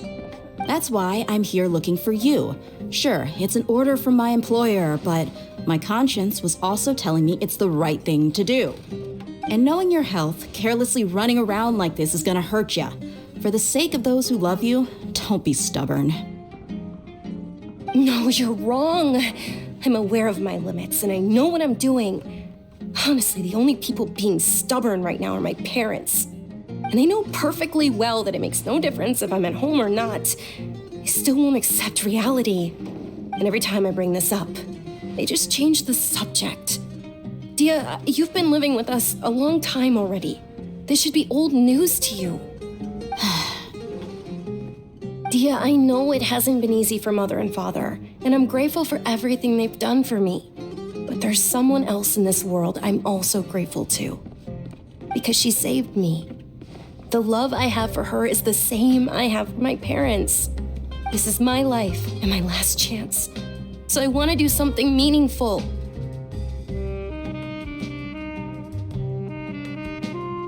My lady, are you sure what you're doing now is meaningful?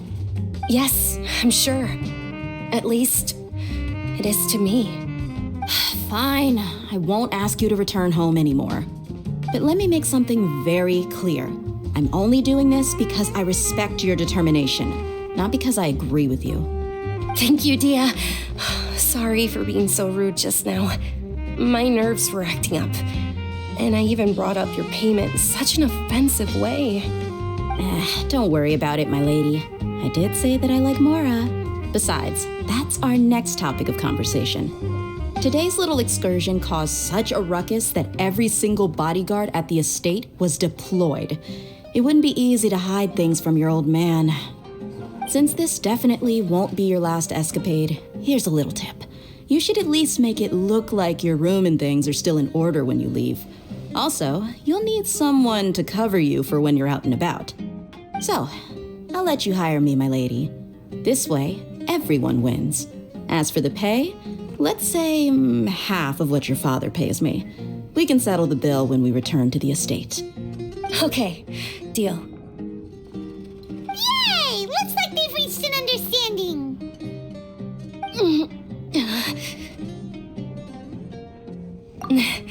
I'm fine, really. I just feel a little tired now that things have calmed down. My lady, stop trying to look tough. We're already in a tavern, so let's rest up and grab some grub. I'm sorry for worrying you two. If you don't mind, I'd like for you to join us. Sure! After you rest up, we want to hear more about Lesser Lord Kusanali.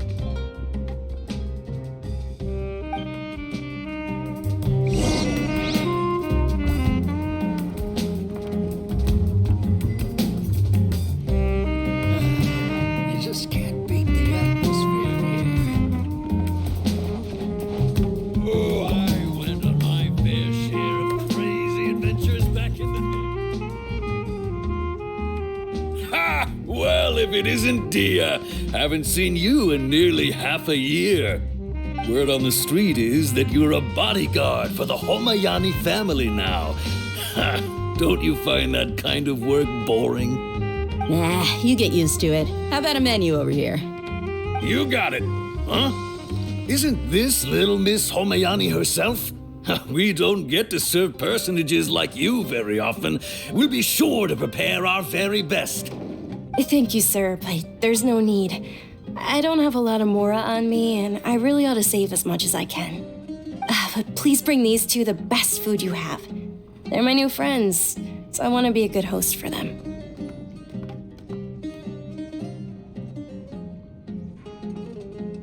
Wait, we're paying for ourselves now? Aw, Paimon kinda wanted to try something fancy, but we aren't exactly loaded. Guess Paimon will settle for something ordinary. How about our coconut charcoal cakes? They're our signature snack, and they run cheap. Look, other customers over there are eating some now. They look kind of burnt and dry. Paimon will pass.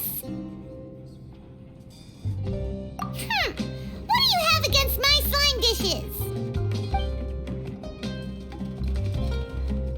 Dunyarzad, we asked a lot of people when we first arrived, and almost nobody was interested in Lesser Lord Kusanali. So, what made you want to follow her?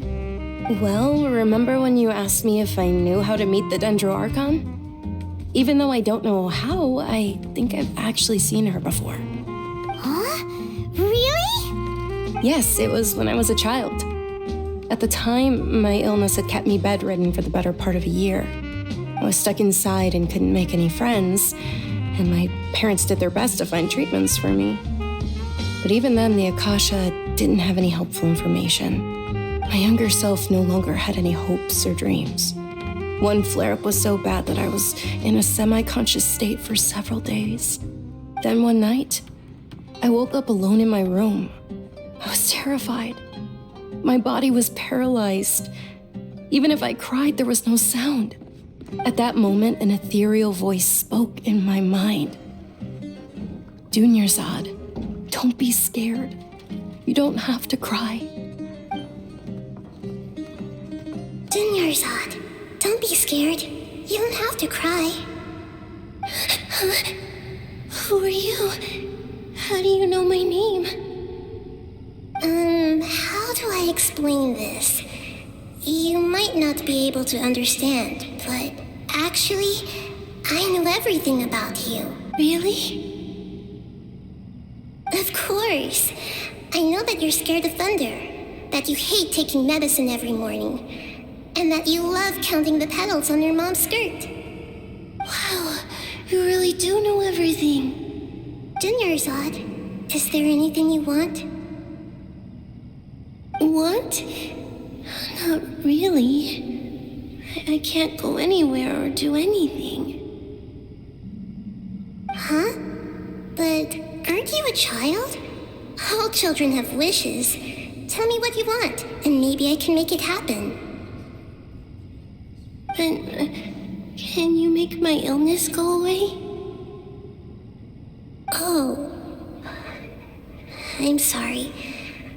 But I'm not powerful enough to do that right now. Then, can you be my friend? After that, the voice said, "Okay, I'll be your friend." Although my body was suffering during those days, that voice encouraged me and told me many wondrous things. Beyond my window was the flourishing Sumeru city. Beyond the city was a lush rainforest. And beyond that was the wall of Samiel, deserts, and all of Tevat. Once I finally made it through that bout of illness, I couldn't hear that voice anymore. I told my mother about it, but she said that I must have been dreaming. But I know that that voice wasn't a figment of my imagination. Before that, I had never heard of Tevat. Yes, for sure. If it weren't for that voice, I would have never grown curious about the outside world, nor would I have learned how to read and enjoy so many books. That voice sparked a desire for wisdom. It had to have been the Dendro Archon. I've been hoping for a chance to repay her kindness. In fact, I was running around today to help prepare the Sub-Zero's festival for her. What's the Sub-Zero's festival? It's Lesser Lord Kusanali's birthday, which was the day that she was found by the sages. It's actually an old holiday that originally celebrated Greater Lord Rukkhadevata's birthday. When she passed away, the holiday eventually became a celebration of the Lesser Lord's birthday. I heard everyone was overjoyed when they welcomed her back to Sumeru.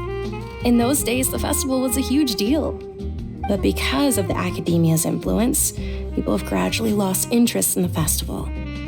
The Academia actively participates in Sumeru's many holidays dedicated to Greater Lord Rukkhadevata. But when it comes to the Sub-Zero's festival, forget any funding. They practically act like it doesn't exist.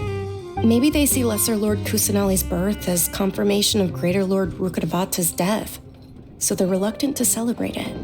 Aw, but that's awful. It is. It's absolutely terrible. Sure, the Greater Lord founded Sumeru, but hasn't Lesser Lord Kusanali been the one quietly protecting us for the past few hundred years? Just remember that we're still out in public. Don't get too carried away now. I know that people over by the Grand Bazaar still hold the Sub-Zero's festival to this day. But I hadn't met any of them before, so I was never able to contribute. But recently, I made a friend there who also follows Lesser Lord Kusanali. I gave her my savings because I want her to throw a wonderful festival this year. That's the least I could do for Lesser Lord Kusanali. Hold on, my lady. Does this friend happen to be Nilu, the one who sends flowers to the estate? Yes, that's her. I saw her leaving the other day with a nervous look on her face. It seemed like she was hiding something in her arms. Did you give her something? Yes. Initially, I didn't have much Mora prepared, so I had Nilu sell one of my skirts. I've agreed with Nilu to meet up at the Grand Bazaar today and see how things are coming along. Dia, would you accompany me? Sure. That's quite the trip, though. I'll carry you. No, that would be too much, even for you. You might as well just accept the lift. If I let you walk, who knows how long it'll take us. And if anything happens to you, then I'd really never hear the end of it from your father. But of course. Nilu will be thrilled to hear there are more people interested in Lesser Lord Kusanali.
Sorry I'm late, Nilu. Oh, Dunyarzad. It was taking you so long that I assumed you got trapped at home, but you made it in the end. Uh-oh. But if Dia's here, that means you got caught, right? You could say that, but everything worked out. She's on our side now. Not completely. Oh, and who are these two? Oh, meet the Traveler and Paimon, my two newest friends.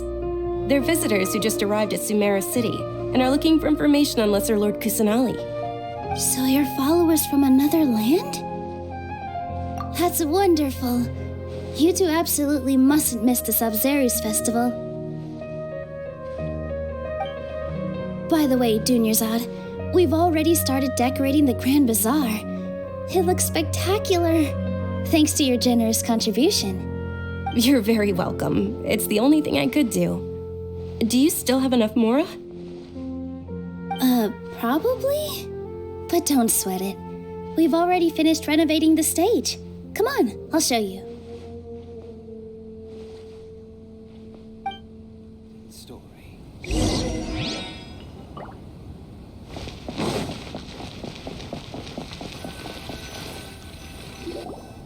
Wow! This place is amazing! Not bad. Last time I was here, the stairs were full of holes. The stairs were nothing. A little while ago, we discovered that the tree above the stage had a huge chunk of bark ready to fall off. Mr. Zubair was worried sick. We reported it to the academia many times, but they never sent anyone to deal with it. We didn't want anything bad happening, so we were going to cancel all the stage performances. Oh, probably because it was the theater asking. The academia looks down on performers like us. They probably think it would be best if the theater closed down completely. We can't let that happen, though. Not only would everyone involved in the theater go hungry, but then we wouldn't be able to hold the Sabzeruz festival anymore. Thank the Sumeru Archon for Dunyarzad. But the more she gave us, we hired someone to patch up the tree, and we also gave the stage a much-needed makeover. The stage is going to be even prettier when it's festival time. I can't wait for you to see it. And I can't wait to see you on the stage. You've been practicing so long already. It's almost time for your dream to become reality. It's our dream. I'll do my best for the two of us.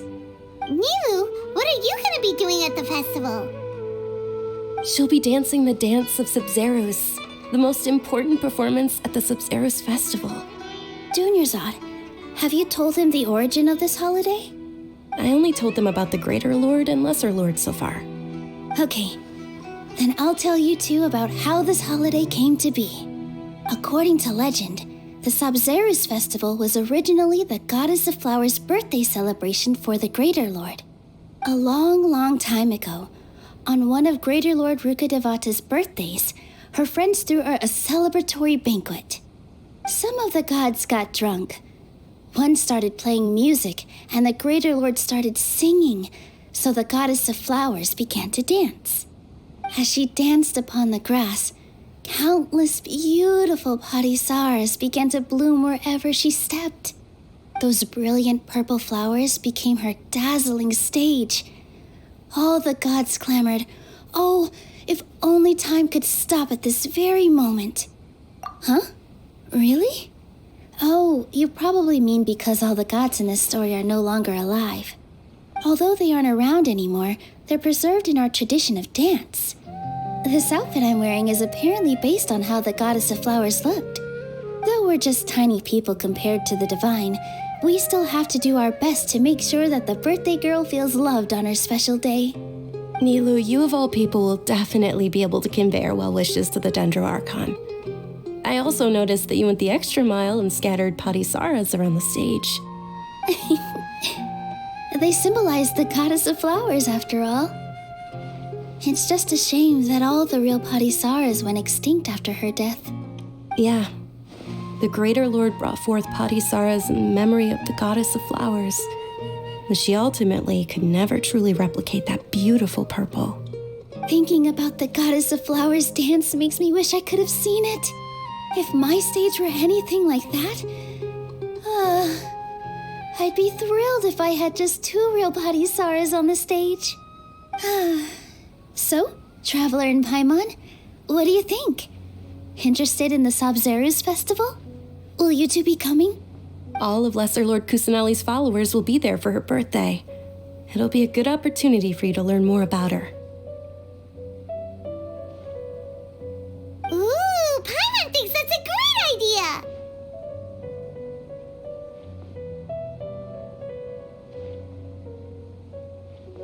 Hey, come on! There's nothing wrong with enjoying a festival.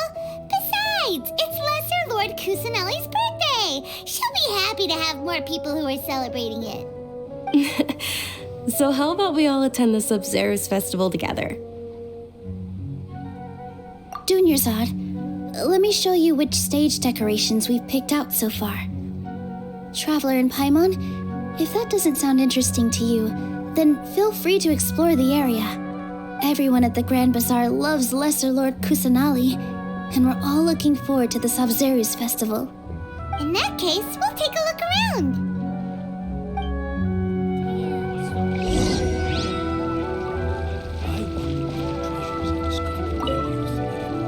Whoa! What's with your yellow hair? And why do your clothes look so funny? Are you an Outlander? Did you know that the Sub-Zeros festival is about to happen? There'll be loads of fun things to do at the festival. But the best part is when Ferris, the Knight of Flowers, passes out candy to everyone.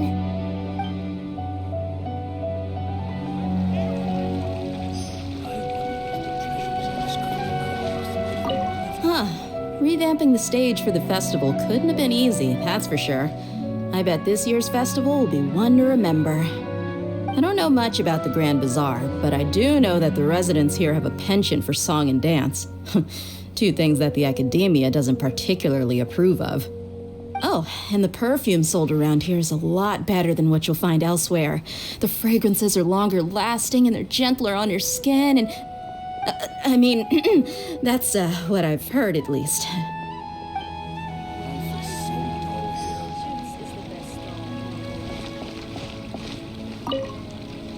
Things are really shaping up, and there's a buzz around the festival this year. We're expecting people from all over to come by this year and buy things during the festivities. Don't be fooled into thinking that Sumeru City has the best of everything. Some festival snacks are only offered here in the Grand Bazaar. And when it comes to musicians, dancers, or singers, the Grand Bazaar's got the best of the best. Sure, those folks at the Academia might not like it, but what's a festival without song and dance?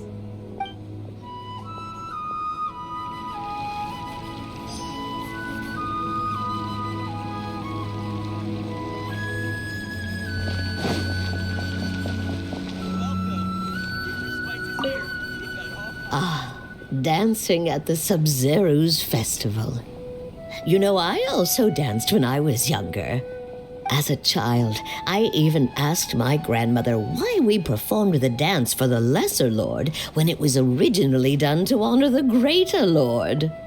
My grandmother said that Greater Lord Rukkhadevata is a beloved deity and honored by all, and Lesser Lord Kusanali is too. If the goddess of flowers ever knew Lesser Lord Kusanali, then she would certainly have wished to be her friend and hold celebrations for her too. The Sub-Zero's festival has been losing its appeal over the years. That is, until a wealthy benefactor stepped in this year and brought the festival back to life. I heard she forked out a lot of mora to make it all happen.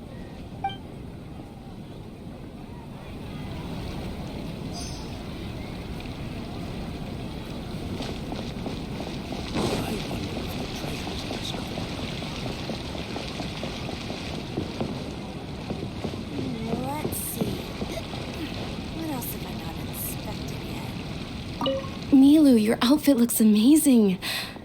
There's also something different about you from when we first met up. I thought I'd add a little extra pizzazz to my dress for the festival. See? Wow, did you sew all that yourself? Uh-huh. Sewing is a fundamental skill for everyone in the theater company because we make all our own costumes. Did you know that Mr. Zubair not only can make costumes, but props too? I've noticed that you can't keep your eyes off that crown over there. Would you like to try it on? May I? Of course. The legends say that the goddess of flowers had beautiful horns on her head, so this crown was made to reflect that. Dunyarzad, you look absolutely stunning with it on. It's like I'm looking at the goddess of flowers herself. Hey! Is that who Paimon thinks it is? It looks like Catherine.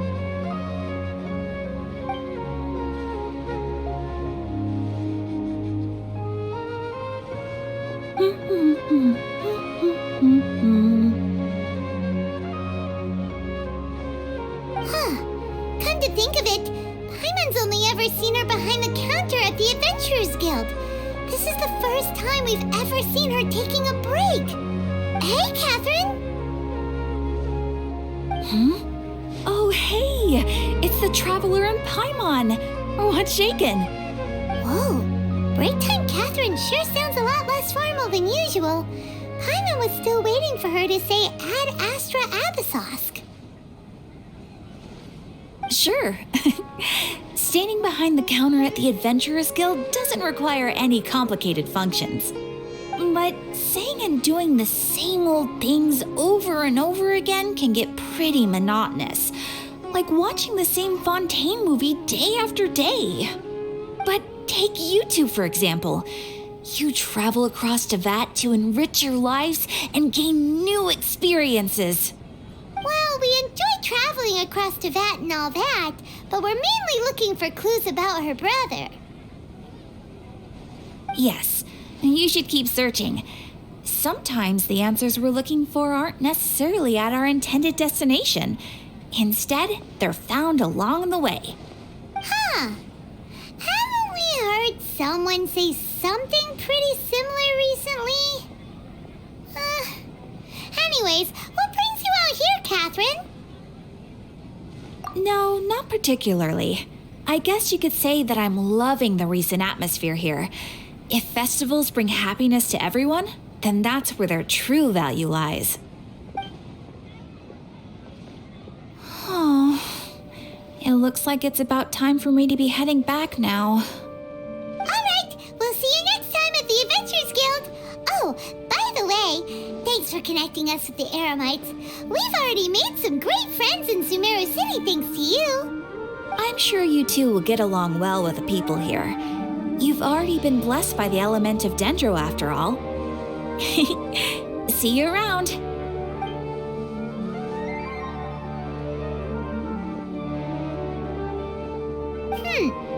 There's something really different about Catherine today. Hey, Traveler. Paimon. Oh, hey, Dia. What's going on? I've got something to tell you. My lady knows you're looking for ways to meet Lesser Lord Kusanali, and she's been trying to come up with a way to help you. Well, I have an idea that might help. Are you serious? We'd love that! It might not necessarily pan out, so don't get your hopes up too much. I'll need to take you two somewhere and ask someone some questions. My lady is feeling a little worn out at the moment. Nilu's found a place for her to rest. After I take my lady home, let's meet in front of the Citadel of Regzar. Sounds like a plan! Let's head over to the Citadel of Regzar and wait for Dia!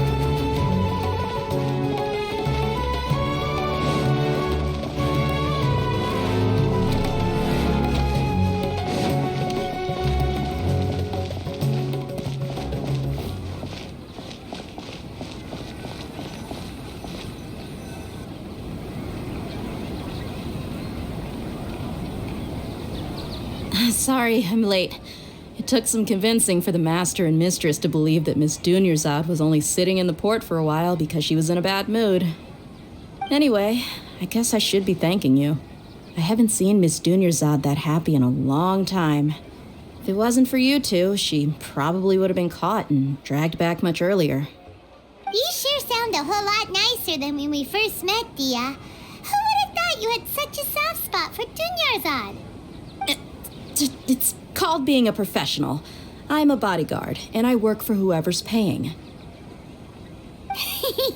Look, Dia's blushing. Listen, you two. I don't expect to be working for Miss Dunyarzad very long, but I hope to finish things on a positive note if possible. Let's cut the chit-chat and head into the Citadel. We'll see if the person I know has a way for you two to meet with the Lesser Lord.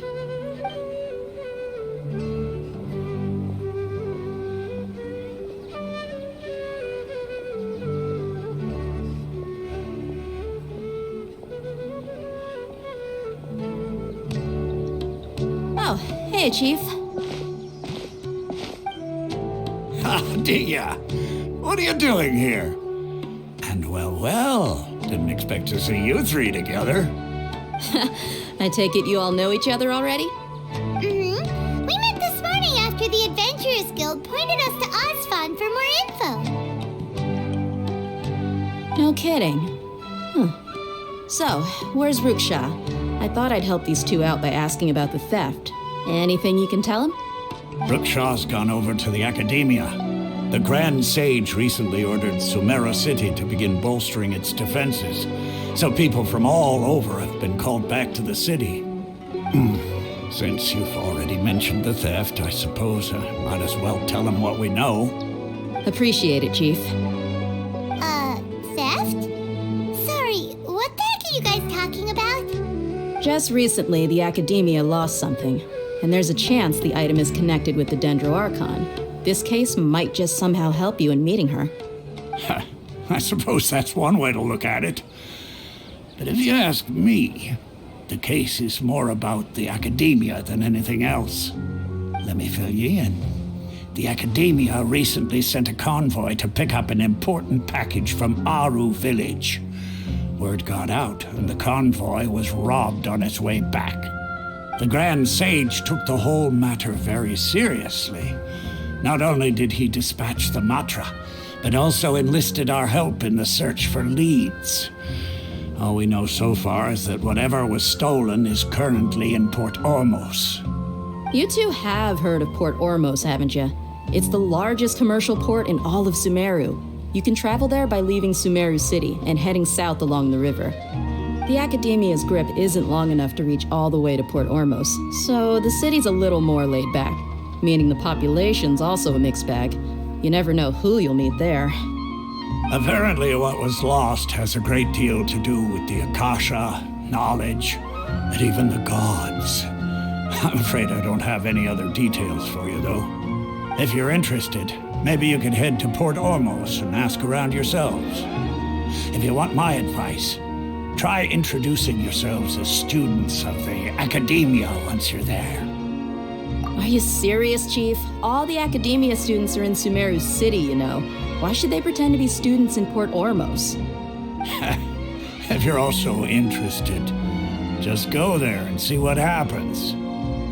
Count me out. I've got plenty of work to do here for the Homayani family. And take it from me, if you two really do decide to visit Port Ormos, you'd best watch your backs. Let's just say that the Eremites there aren't nearly as friendly as those here in Sumeru City. There are even some extremists who go around shouting slogans like, "Retake Sumeru for the Scarlet King." Word is that more and more are joining their movement. They're becoming a real headache for Chief and the others. You bet they are. The Scarlet King's been dead for thousands of years. Now they start spreading rumors of his return. Ridiculous. Not everyone's like you, Chief.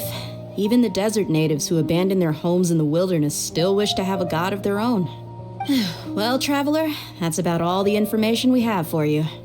Thanks, Dia, and you too, Osfond. Since we've gathered all we could for the moment in Sumeru City, let's head to Port Ormos and see what we can find next. Miss Dunyarzad is looking forward to seeing you both at the Sub-Zerus Festival, so be sure to get yourselves back here in time for that. Good. Then we'll see you both at the Sub-Zerus Festival.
Not enough.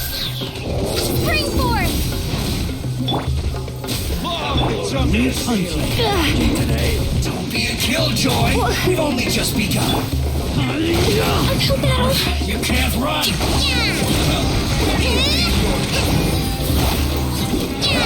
That all you got?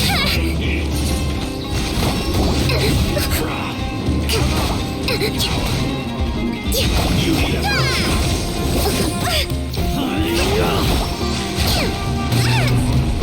Don't be a killjoy. We've only just begun. Terminus of the deep! Looks like I went too far.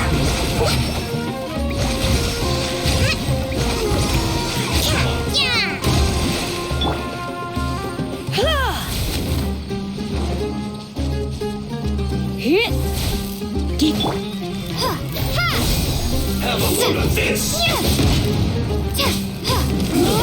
Shouldn't get careless. Propagate!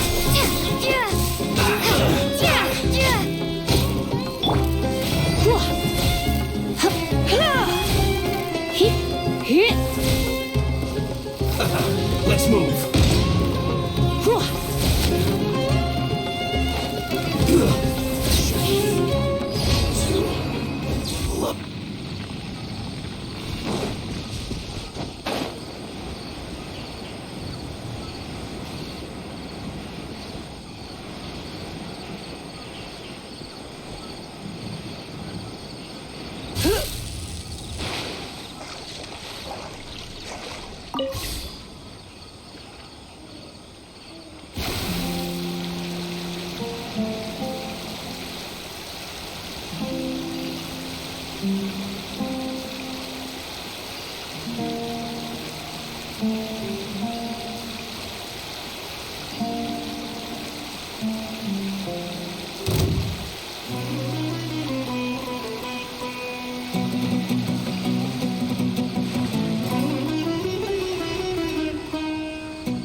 spices. You won't find them anywhere else.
tasty food.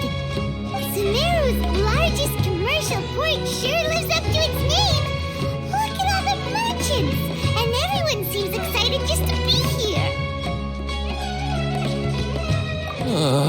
How did things end up like this? All thanks to your artistic license. That's how. I should have made you wait until we got an update from Tanja. But when I finished the prototype Aranara yesterday, you agreed that the kids would like it. That's why we tried bringing it out for a test run today. Well, I never thought they'd dislike it so much. Oh, what should we do? Whoa. Yeah. Compared to everyone else, they seem really down in the dumps. Let's go find out what's going on. Hey there! Paimon's name is Paimon, and she's a traveler who was just passing by. Is there something bothering you? Oh, I noticed you two a moment ago. Welcome to Akara Crafts, the best toy store in Port Ormos. At least for now. What's bothering us is this prototype Aranara. To start with, could I get your opinion on it? Prototype Aranara? You mean this wood carving here? It looks like a mushroom monster to Paimon. There we have it. The verdict is in. What a headache. Not the first negative feedback we've had. So, what exactly is a prototype Aranara? So for context, Aranara are magical creatures in Sumeru fairy tales that live in the forest. For the store's 20th anniversary, we plan to release a series of hand-carved toys based on the Aranara stories that kids know and love. This is a prototype we made to get an idea of how they would react. But when we put it out there, the reaction was not quite what we'd anticipated. They thought it looked like a mushroom too, huh? No, worse than that, actually. I can't quite describe it, though. And I'm also not very good with kids. Maybe you could ask them for yourselves.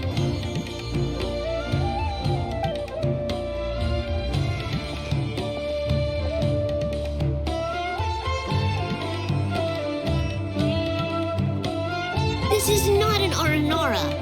No way. I've read Uncle Tanja's Aranara and the Ill Little Fungus. It says that Aranara are supposed to be chubby and squishy. The carving looks nothing like that.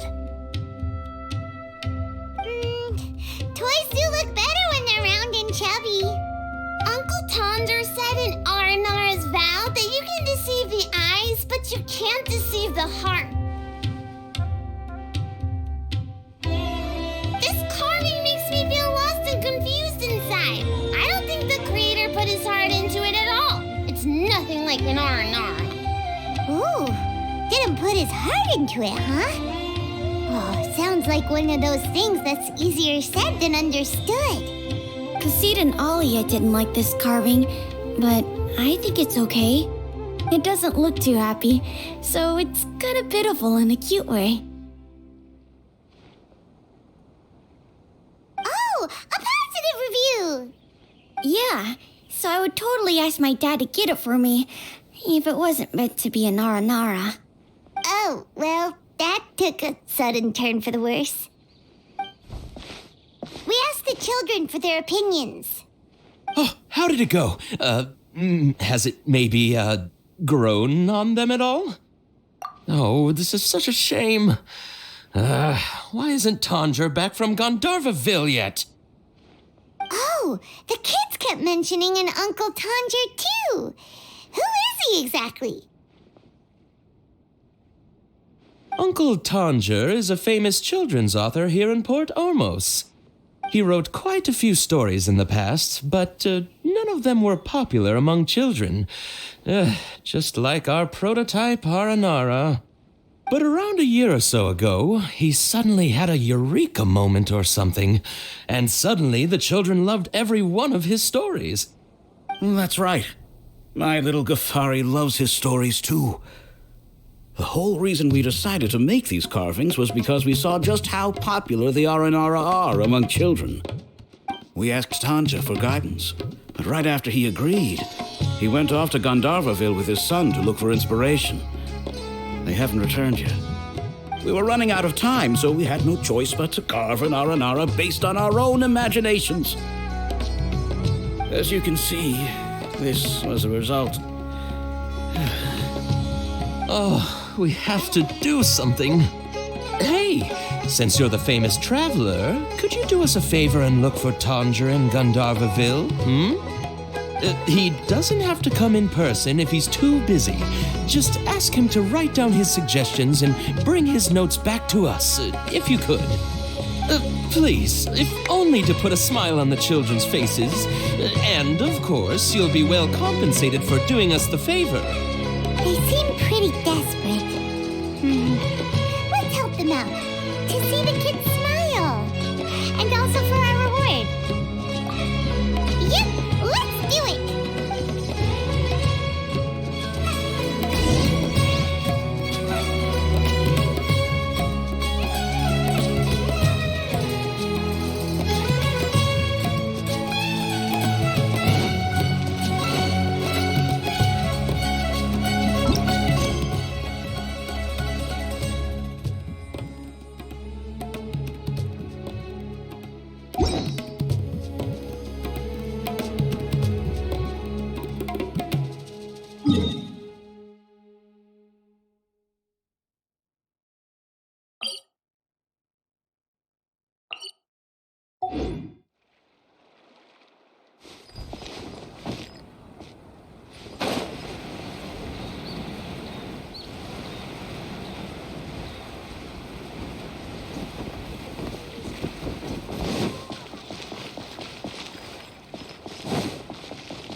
have a good look yourself.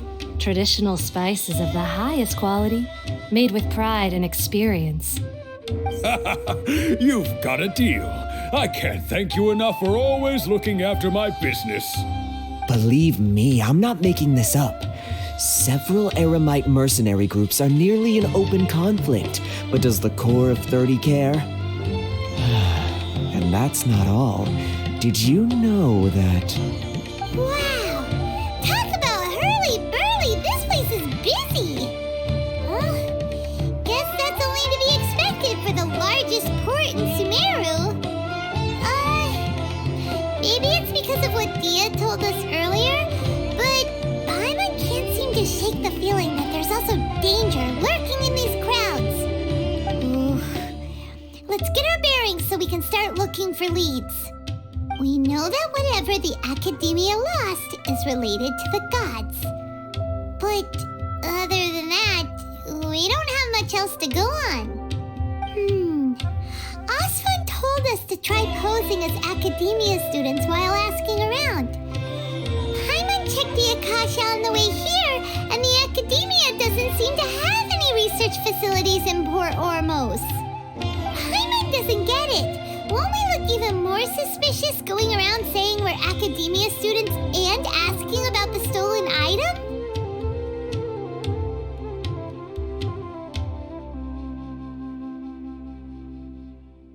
Well, given all the people that come through here every day, if there's any information to be found, Paimon bets we could find it in the market. Let's ask around and see what we come up with. Life is full of possibilities.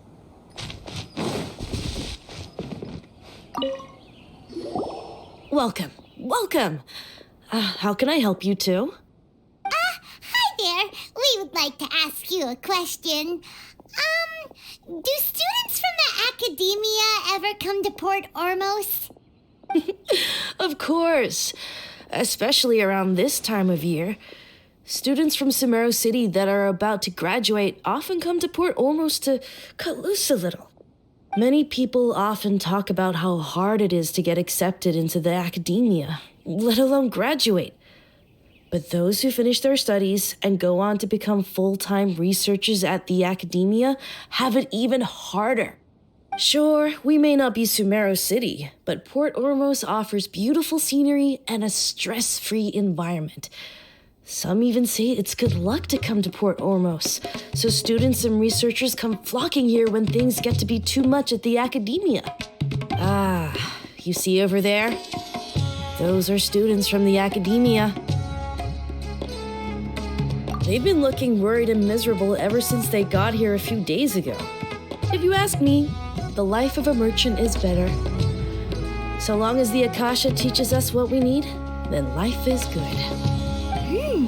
Those students seem to be discussing something. Let's see if we can listen in.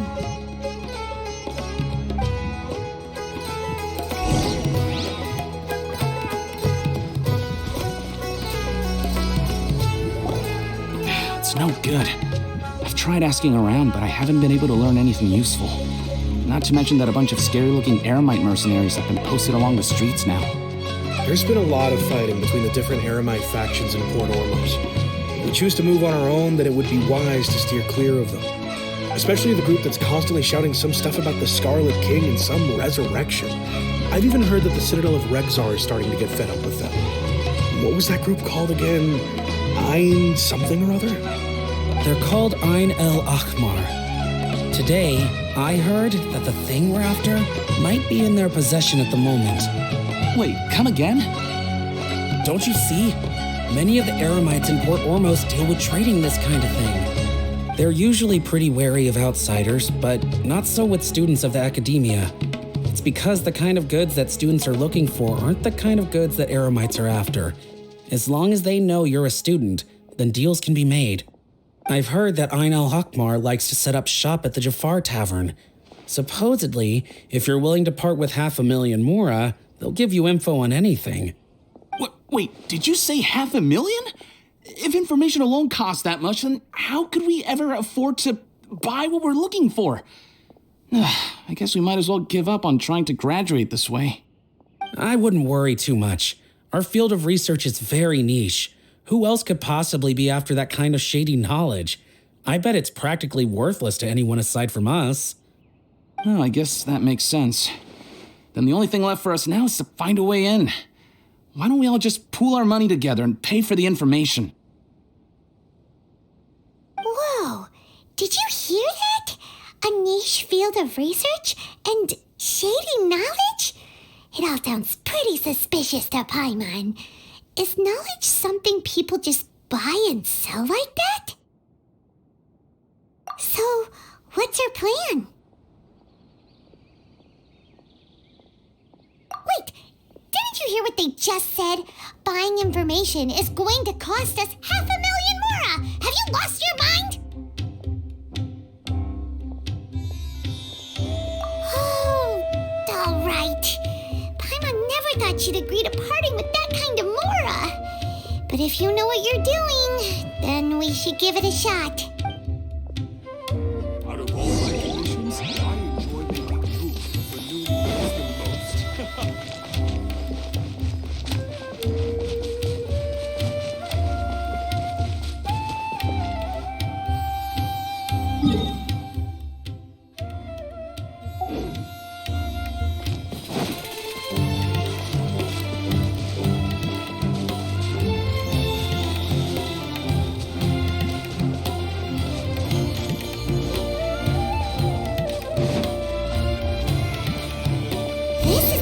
We heard those students talking about.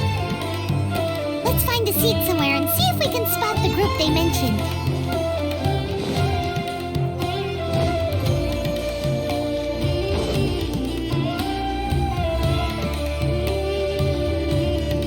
What's going on? How can there be Kairagi here? Oh, you've arrived.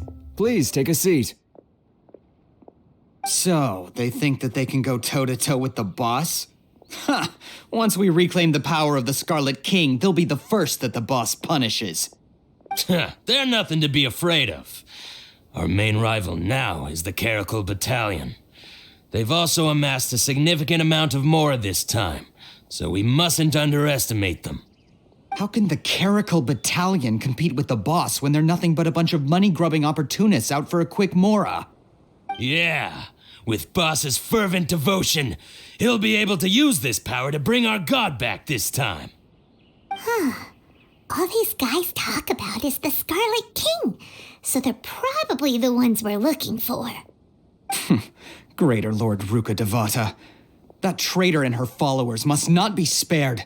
The day will come when the Scarlet King exacts vengeance on Sumeru, and all of them shall be punished. Yeah, Paimon was wondering what they meant too. We should ask about that if we get the chance later.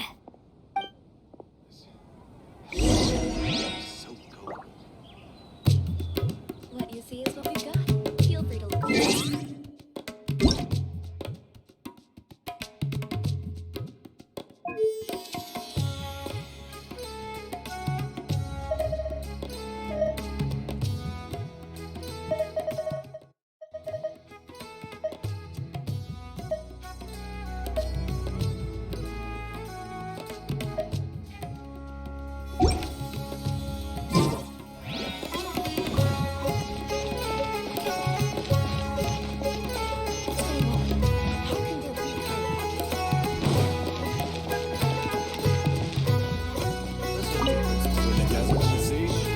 Who are you? What do you want? A student? What's a student from Sumeru City doing in Port Ormos? Ah, well, if it's info you want, you've come to the right place. The question is, can you afford it?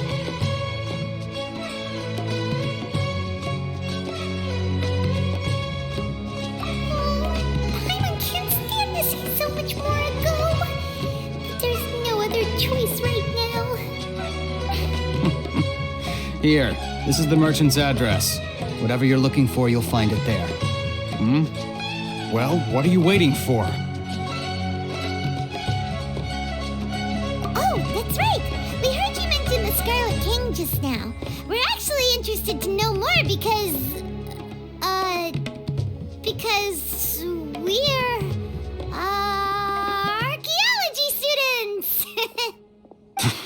Fine. Since you've already handed over the Mora, I guess I can throw in a little extra info.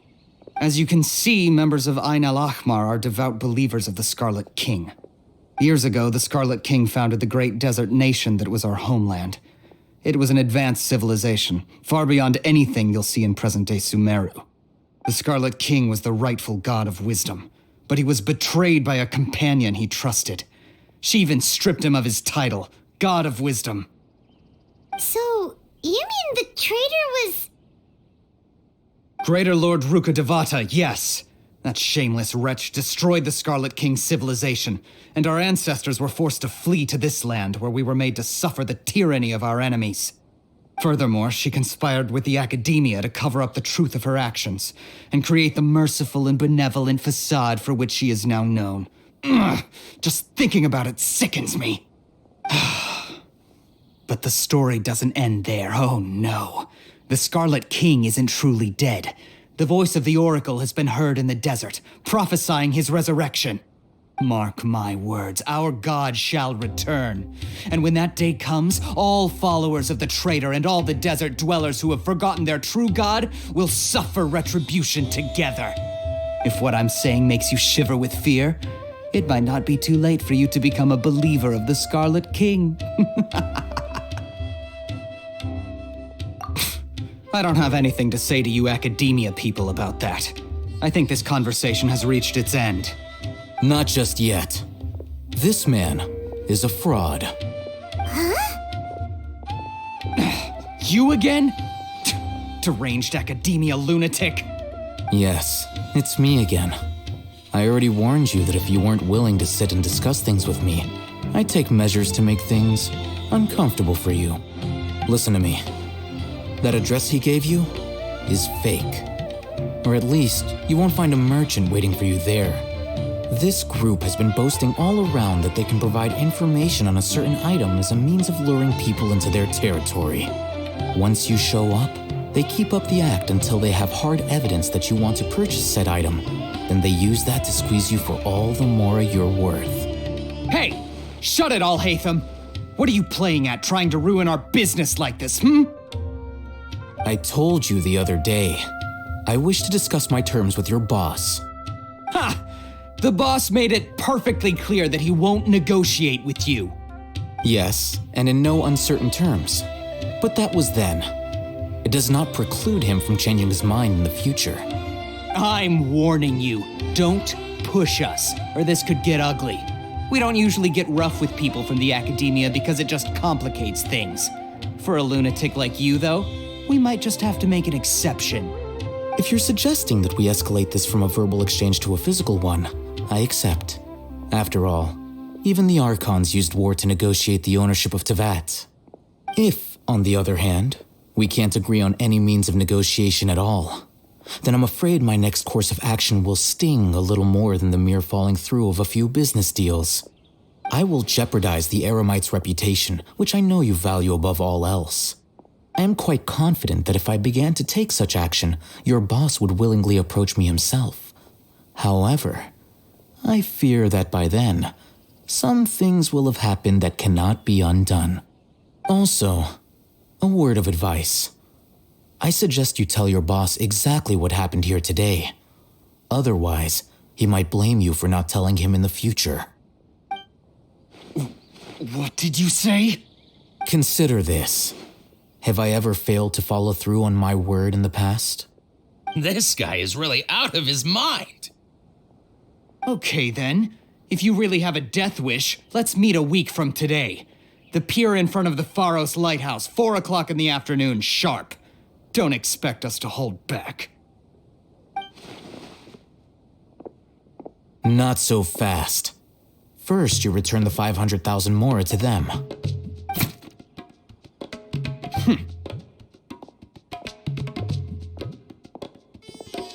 Please, I beg you, don't provoke them. We can't afford any trouble with this crowd. They haven't even paid for their food yet. Ah, Mr. Iman. There appears to be fewer staff in the restaurant recently. This wouldn't happen to be because they're all busy spreading the word to the students, would it? well... Someone who chooses to do business with a group like that really can't afford to get so flustered the instant someone confronts them about it. Consider the meal compensation for our silence. I'd say you're getting an excellent deal. Whoa, did you see that? He not only got us our Mora back, but sent the Amorites running too. Plus, he seems to know a lot about what's going on around here. Let's catch up with him and ask some questions. He went that way! After him!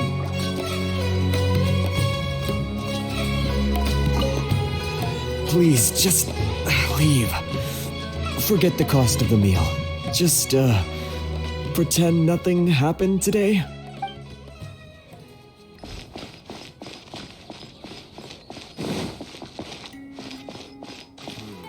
Should I adjust the shooting schedule?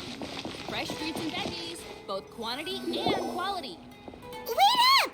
It's Al-Haytham, right? What do you want? No need for thanks. My goal was to get to them, and you two gave me just the opportunity I needed. We're even. Oh, I advise you to keep your distance from them. Since they weren't able to make off with your Mora in the end, they might harass you again in the future. All right. Goodbye. Hold your horses! We still have something to ask you about! Since you tore through their scam right in front of them, you must know the real story about certain something, no? Who exactly are you two? And why are you inquiring about that? A student. Right. Look, you should know that those thugs conducting business with you had nothing to do with your lie. Huh? Oh, yeah! She's really strong! Weren't you saying something about a physical exchange?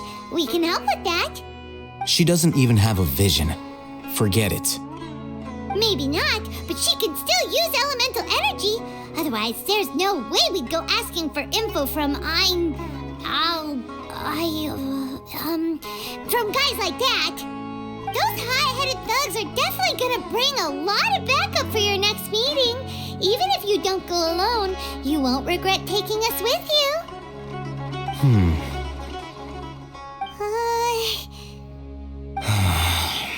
All right, I accept. Got a pen and paper? If you're searching for someone who sells that kind of merchandise, I'll give you one of their addresses, and you can try your luck. We'll reconvene at the appointed time by the pier. It doesn't matter if you show up or not. So, since you were happy to give us this merchant's information, does that mean you can tell us exactly what we're after? You were willing to part with 500,000 Mora for something and you didn't even know what it was? Okay. Well, if you truly are as skilled as you claim, then you can beat the answer out of them when they become hostile. Look, if you've been making inquiries, then you have to know something by now. Tell me what you know so far, so I don't waste time repeating information. We know it's connected to the academia somehow, and that not only do the Eremites deal in it, but some students want to get a hold of it too. What else? You know almost everything there is to know, but you're unable to compile this information because you've never seen the object before. This is what you've been looking for. Huh? Paimon can't tell what it is. It looks like some kind of ornament. This is a knowledge capsule. To put it simply, it's a vessel that can store a fixed quantity of canned knowledge. It's like a miniature Akasha. Anyone who links it to their personal Akasha terminal instantly becomes privy to its contents. Correct. Anyone. Unlike the Akasha, which heavily regulates who can access what information, knowledge capsules confer their contents without any requisites. That's amazing. It's essentially a convenient and harmless vestibule for knowledge. Unfortunately, it's illegal in Sumeru to privately possess or trade them. They were created as a means for scholars to transfer knowledge gained from Irminsul into the Akasha, and are intended to be destroyed immediately after use. But despite strict regulations, some of these knowledge capsules will always escape destruction. After all, There will always be those in this world who are dissatisfied with life as designed for them by the Akasha and wish to change their fate. Over the past century, a wide variety of canned knowledge has been leaked from the academia. Now, in Port Ormos, the valuable ones are a means to Mora for the Eremites. Meanwhile, those which the Eremites deem to be useless to them occasionally prove useful to the common citizens and hapless academia students. Well, I think that about sums it up. Ah, so that's your true objective. With our current arrangement, I don't believe I can offer an answer. You're still resolved. Fine. Let's talk somewhere with fewer people.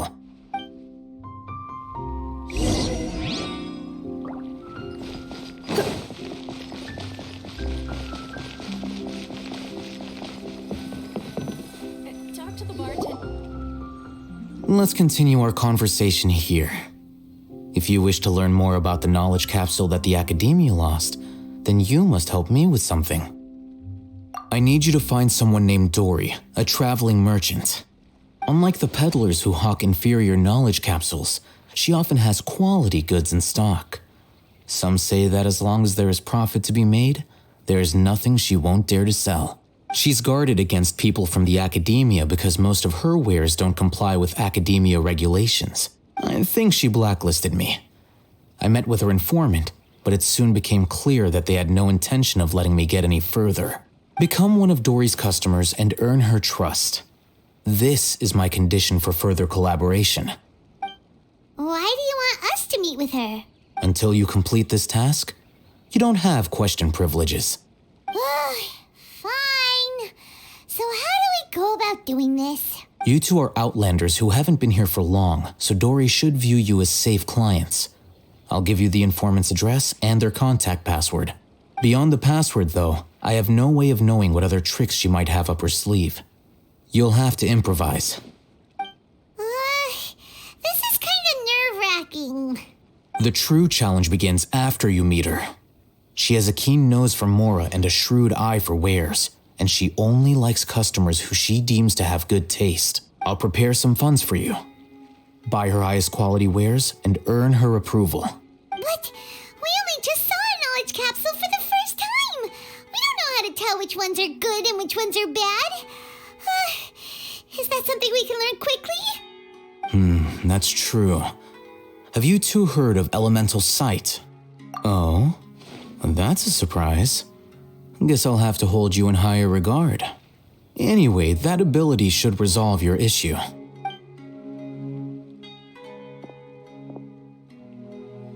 Here are 2 knowledge capsules. Tell me, can you detect any difference in their quality?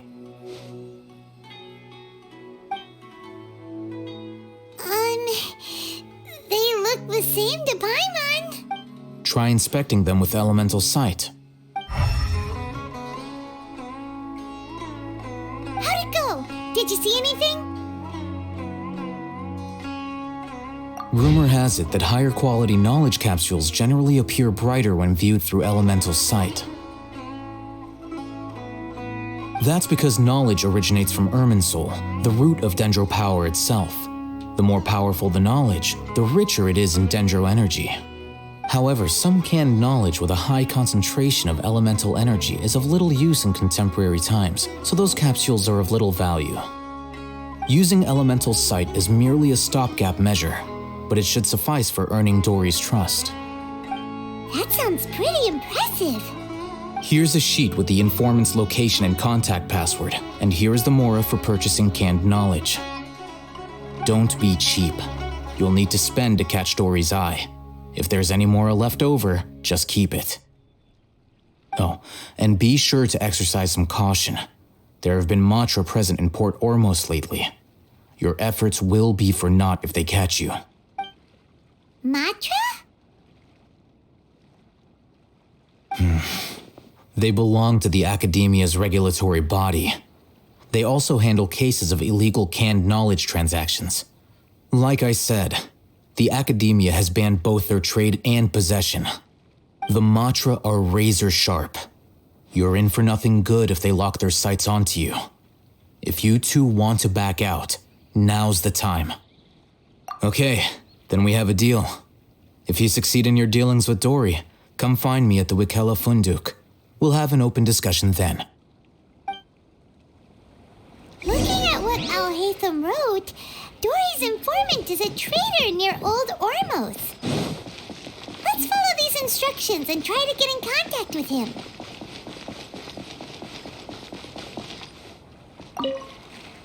Hello. What are you two looking to buy? Wait, are you sure you're remembering that right? Paimon doesn't think it was that on the paper. What a unique palate. We have unripe hara fruits, but we usually keep them in the back. I'll have someone escort you.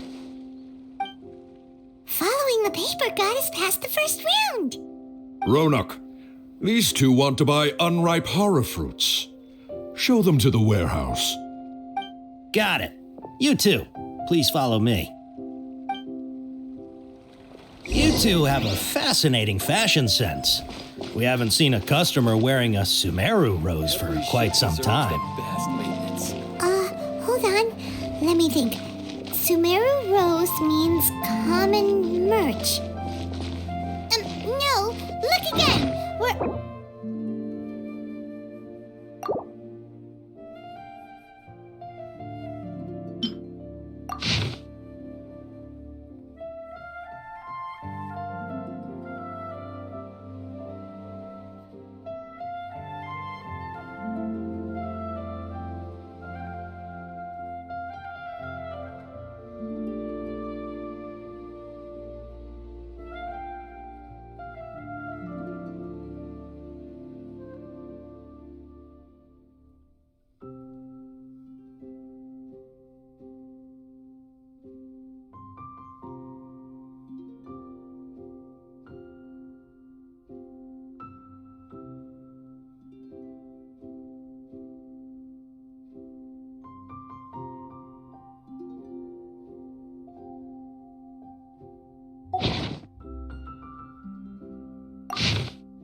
My mistake. I do apologize. Whew.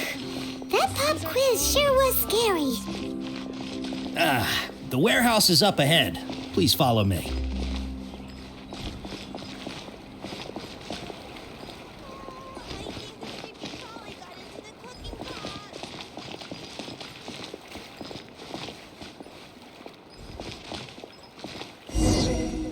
Before I retrieve your products, I need to confirm a few things. Please forgive me, but we may not have sufficient stock for you today. Earlier, many of our hara fruits were taken by mice.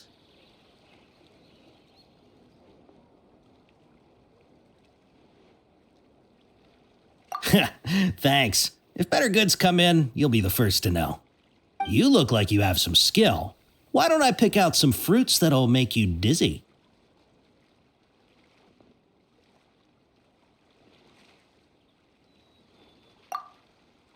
No, that's not it. The paper said that heat stroke is the answer to erudition. Eating something that causes heat stroke sounds horrifying. I'm sorry. He's cautious of us. Let's take a closer look at the paper that Al-Haytham gave us.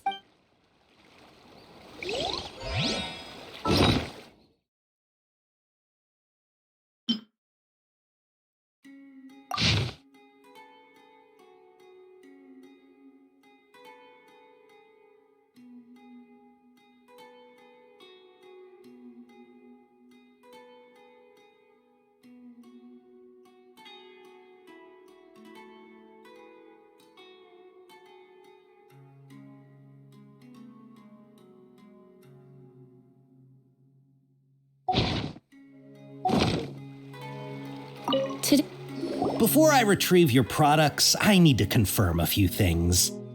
Please forgive me, but we may not have sufficient stock for you today. Earlier, many of our hara fruits were taken by mice. Thanks. If better goods come in, you'll be the first to know. You look like you have some skill. Why don't I pick out some fruits that'll make you dizzy? Yep, that's the right answer. But eating hara fruit that makes your head and ears ring sounds like a bad life decision. Would you like your hara fruits to be packaged in the Sumeru City or Port Ormos style? Wow, you two sure are generous customers. We'll be sure to package your products beautifully. Okay, everything has been confirmed. Miss Dory is waiting for you up at... Shoot, it's the Matra! Run! What? The Matra? Where? Al Hatham said we're done for if they catch us. We gotta get out of here. We don't know this area, so let's follow that informant.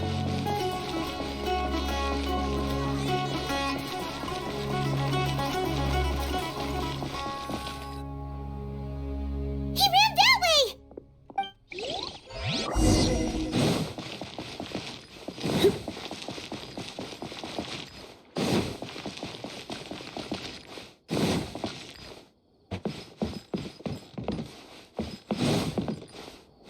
My memories are fading, floating away like the wind.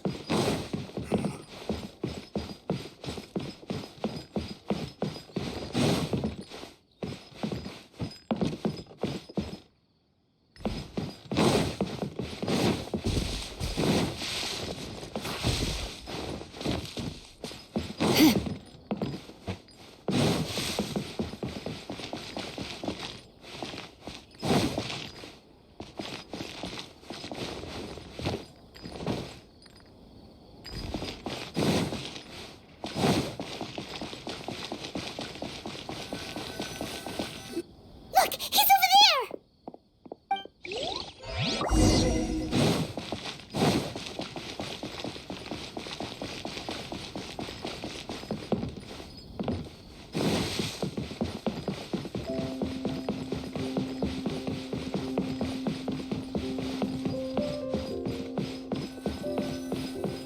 Hey, if you're hiding from the Rishbaland tiger, come this way! Another password! Huh? Oh, that voice came from behind the building on the right! Here, over here. You can stop running now.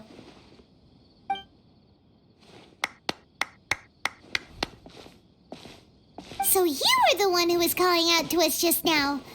But, are we definitely gonna be safe here? These two good customers wish to buy some hara fruit, Miss Dory. And if there's nothing else, I'll just excuse myself. Oh, very good. Thank you.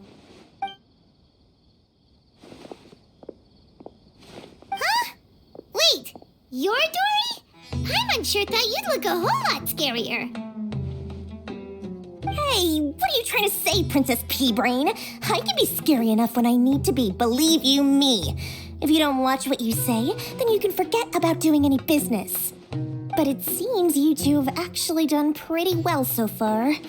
Not only did you manage to find the informant, your reactions were also pretty sharp. You don't really look like criminals or anything, but I bet my Mora that you've been involved in some shady dealings, haven't you? Paimon's not sure if that's supposed to be a compliment, but we'll take it. I can't risk doing business with people who start huffing and puffing after just a few paces, no matter how much Mora they might have. Not only will they get caught by the Matra, but they'll also get us into trouble. As decent folks trying to run an honest business, we don't need any of that. Wouldn't you agree? So that's why I prefer to have customers like you. It's your first time here, but don't worry, I won't ask too many questions. Even if you wish to buy enough knowledge capsules to decorate your house with, please knock yourself out. As long as you have lots of round, shiny Mora, then we're all good. Ah, yes, of course, of course. Go ahead, help yourselves. Voila! Wow, she has a trove of canned knowledge. Whew. She'd probably be in serious trouble if the Matra caught her with all this. What kind of products do you seek, my dear customers? Don't worry, I'm not interested in your reasons for buying. I can, however, offer some suggestions. Take this one, for example. An analysis of the sociological ideology and dialectics of the Hilichurls. Only 3 people in all of Tevat have ever studied it, making it extremely rare. It's on sale now for 350,000 mora. Yeesh, who would want to be an expert in that topic? Or how about the architectural styles and construction methods of Tevat in the early Archon War period? With this one, you can become an expert in historic architecture preservation and find an excellent, well-paying job in nearly any nation. Ooh, now this sounds like it could be useful. 2 million mora, and it's yours. No discounts. Whoa, that's a lot of mora! Of course, you are free to pick whatever your heart's desire. The contents and price of each knowledge capsule are indicated in small text on the body of each one, down at the bottom. All right, let's try the method that Al-Haytham mentioned.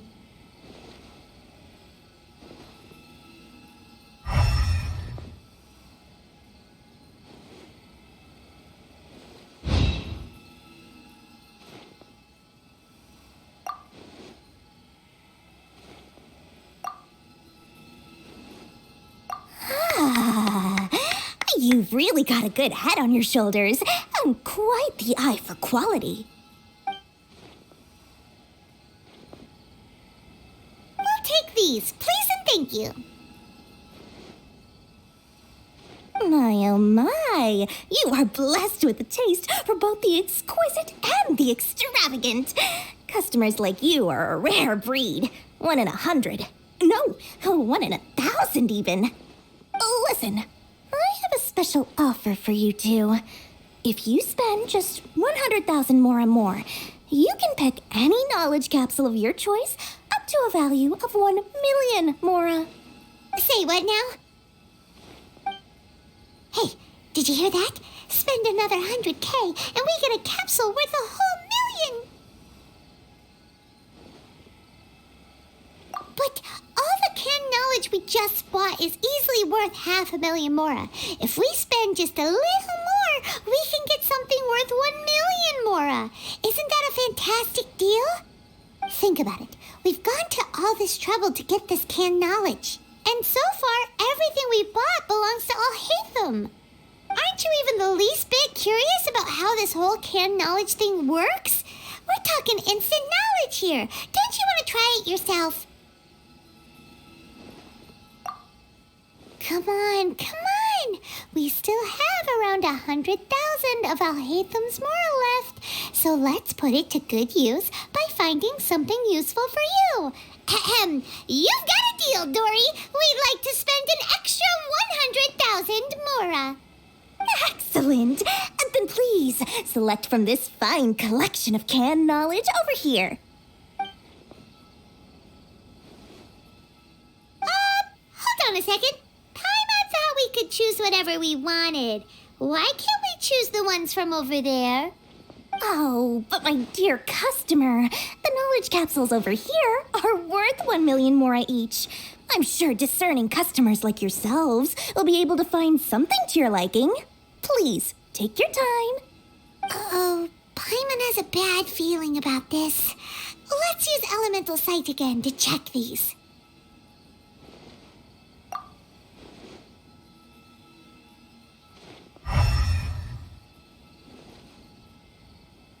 So, what did you see?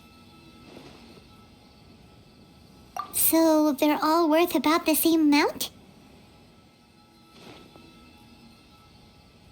Well, anyway, the mora's already been spent, so let's at least try to find something useful. Let Paimon take a look here. An introduction to traditional Sumeru brewing techniques, the art of growing spices, an overview of ancient runes. Oh, how about this one? Sword Fighting Techniques 8. Not sure we'd ever find volumes 1 through 7, but at least this knowledge should be useful, right? Let's go with this one. Dory, we'll take this one. All right, very good. I'm expecting some new goods in the next couple days, so be sure to check back again soon. Whether it's canned knowledge or anything else you need, bring your Mora to Dory and doors will open. Our dealings with Dory went smoothly enough. Let's head to Wakala Funduk and meet up with Al-Hatham. Hopefully now he'll finally tell us about what the Academia lost. Trust me, I'll find you your perfect color.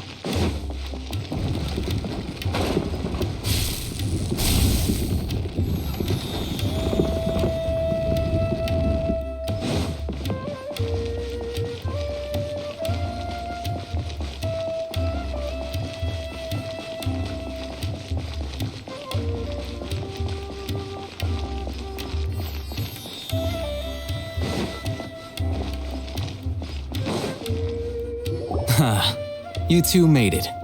And from the looks on your faces, you were successful. Whoa, there's so many people from the Academia here. Why would you pick this place as our meetup spot? Well, Wakela Funduk is under the Academia's control, so naturally the Academia has people working here. I came to Port Ormos under the pretense of conducting official business. You're a pretty daring guy. Relax. No one here is interested in anything we say, and the Matcha won't come here. Okay now, tell me how your encounter with Dory went. Okay, we did what you asked. So, can you tell us about the knowledge capsule that the Academia lost now? Before that, I have to ask. Why are you two so intent on tracking it down? You don't have to answer, of course. Yeah, she just wants to meet the God of Wisdom and ask her about something important. We've been in Sumeru for a while now, but we still haven't found a way.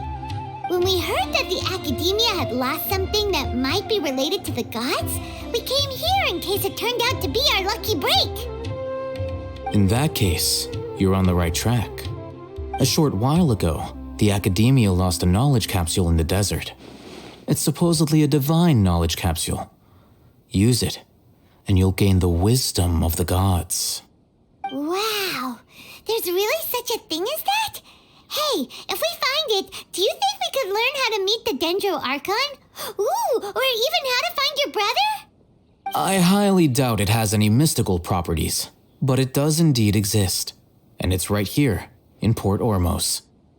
So, where exactly? That's what we need to find out next. I won't deny that. I am investigating because I'm curious as to what the divine knowledge capsule truly is. As you know, the Eremites in Port Ormos also have their eyes on it. It is an extremely precious item. The knowledge contained within may bring great power or wealth to whoever has it in their possession. Several brigades have been vying for ownership of it as of late, but there is still no victor. My personal finances and connections cannot compete with those of the Eremites. After attempting various methods, I finally managed to reach a tentative agreement with several brigades.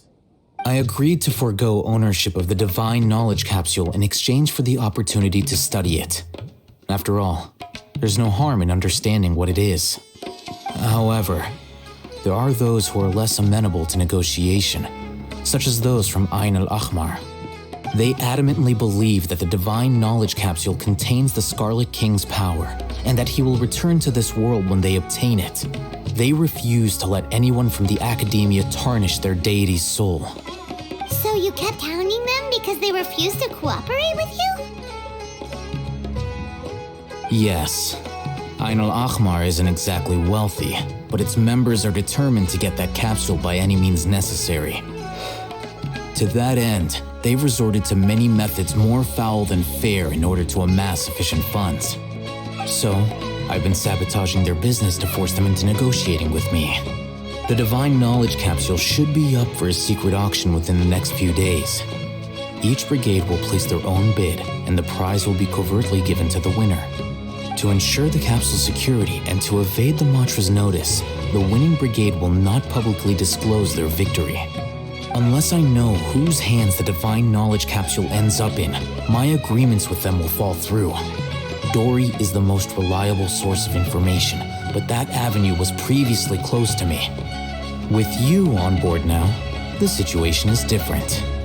In other words, you wanted us to befriend Dory so you could find out where the divine knowledge capsule is. Yes, you can say that. But this arrangement harms none of us. The day after tomorrow, go back to Dory and try to purchase information on the divine knowledge capsule's whereabouts.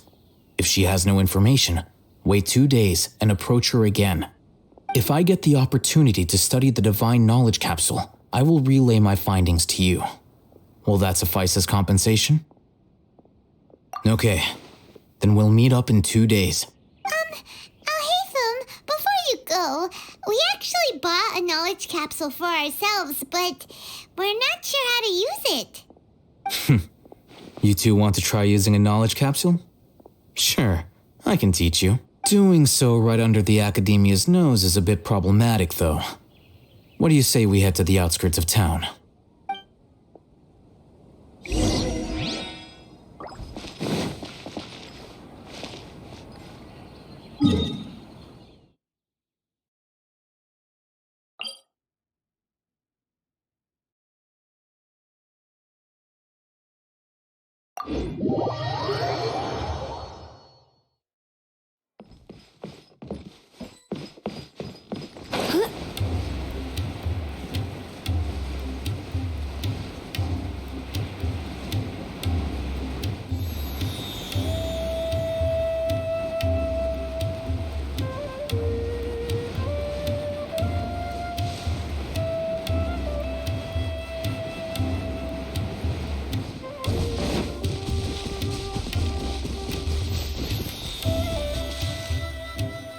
All right, this place works.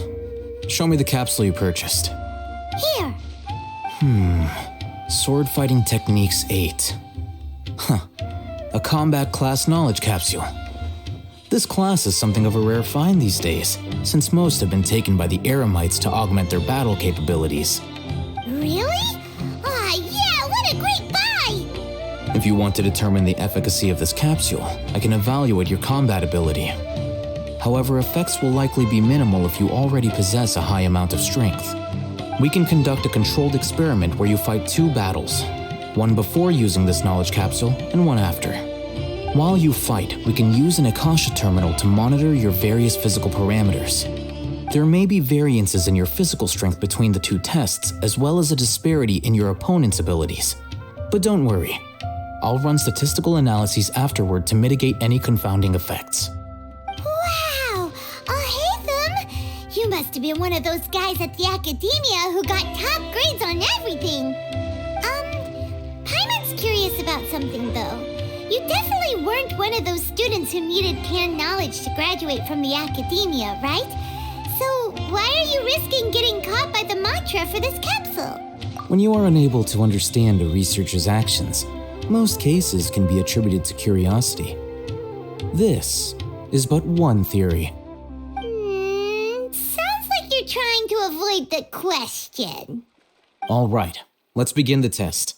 Just fight as you normally do.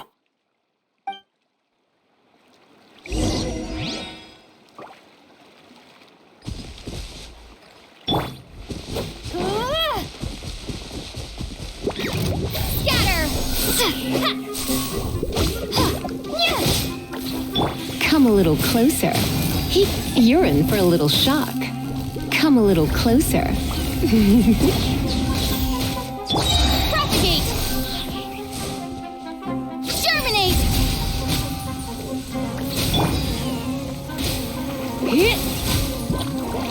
Try not to enjoy this too much.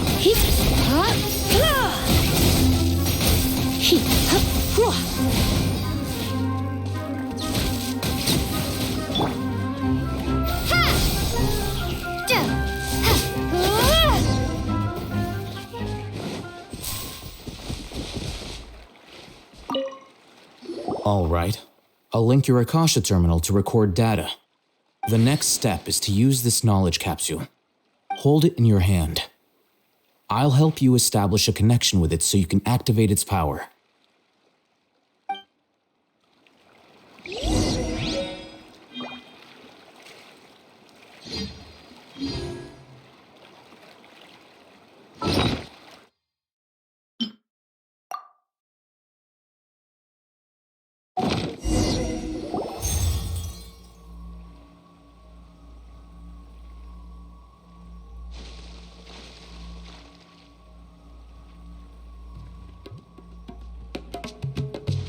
Hey, how are you feeling?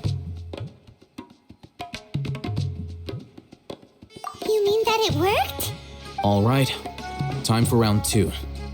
Fight with the same composure as before.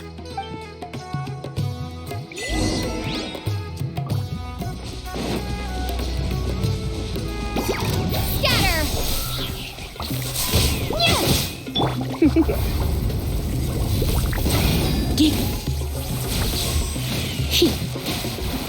Don't be such a brute.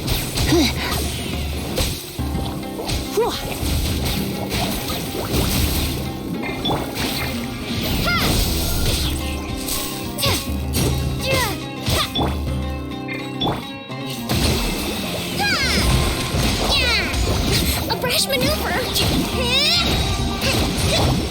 Scatter! Billowing surge!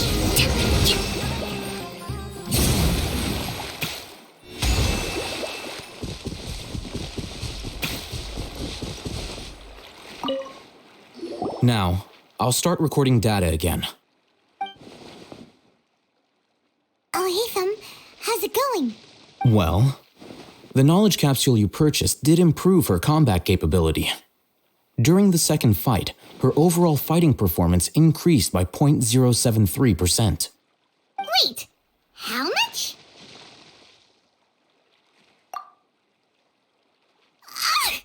Dory's such a jerk! She totally scammed us! 1 million mora? This thing isn't worth a tenth of that amount! Of course, this could be because she is so powerful that the capsule's contents were unable to produce a substantial increase. At the very least, this test allowed me to gain more insight into you two. Our deal seems increasingly worth my investment. I'm heading back to Ikela Funduk. I await your response in 2 days' time. This is Mora for when you ask Dory for information. Pay her as much as she requests.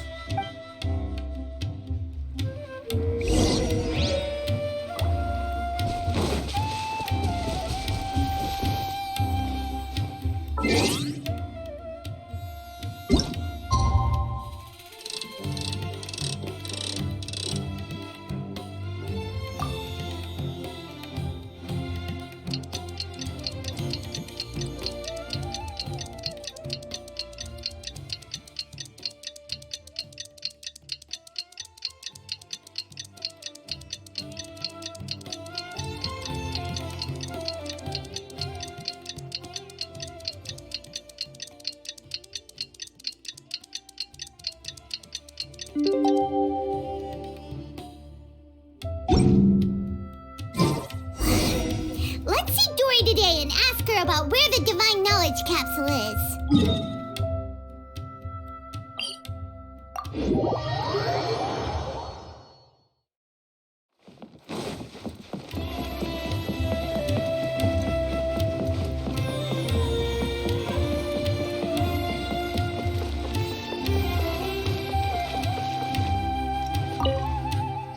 Here, over here!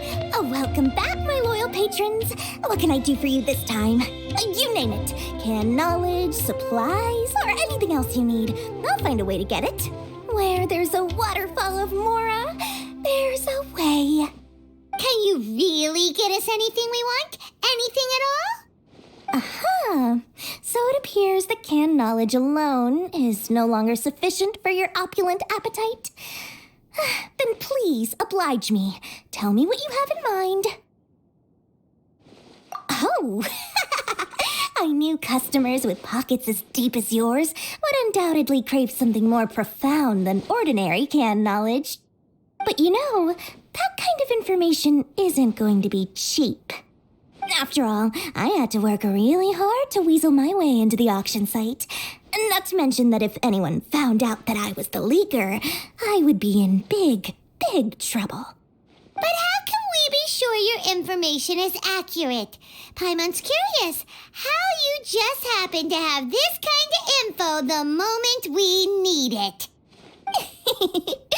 Because to me, anything of value is what I consider to be my supply. Therefore, I must always be aware of what's hot on the market in order to secure more sales. As for the information's authenticity, well, you've no need to worry about that. I used a camera to take a picture of the transaction. That way, no one can dispute it. It's always a pleasure doing business with such sterling patrons. Now that you've paid in full, here's the scoop. The Divine Knowledge Capsule was purchased yesterday by a certain Misery, the leader of Ain el-Ahmar. Ain el-Ahmar? You mean the Eremites who worship the Scarlet King? Ah, so you're already familiar with them. The group has done everything in their power to obtain the Divine Knowledge Capsule. After all, they believe it contains the power of the Scarlet King. That Divine Knowledge Capsule is unlike any other canned knowledge I've seen before. It was glowing bright red. The capsule is clearly visible in the picture I took. You can look for yourself. Thanks for the info, Dory. Please, it's my pleasure. It's all thanks to discerning customers such as yourselves that my efforts yesterday were not in vain. Please, don't hesitate to contact me if you ever need anything else in the future. More effort, Dory, opens doors.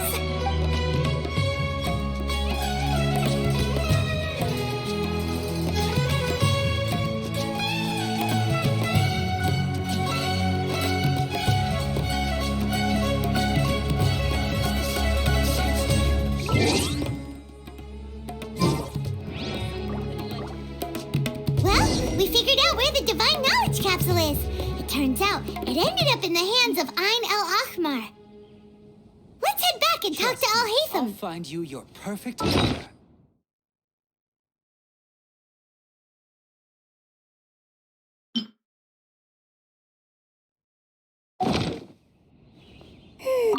Remember to bring a token of our friendship the next time we meet, okay? I like to think it's built on a firm foundation of solid, shining Mora. Trust me, I'll find you your perfect color.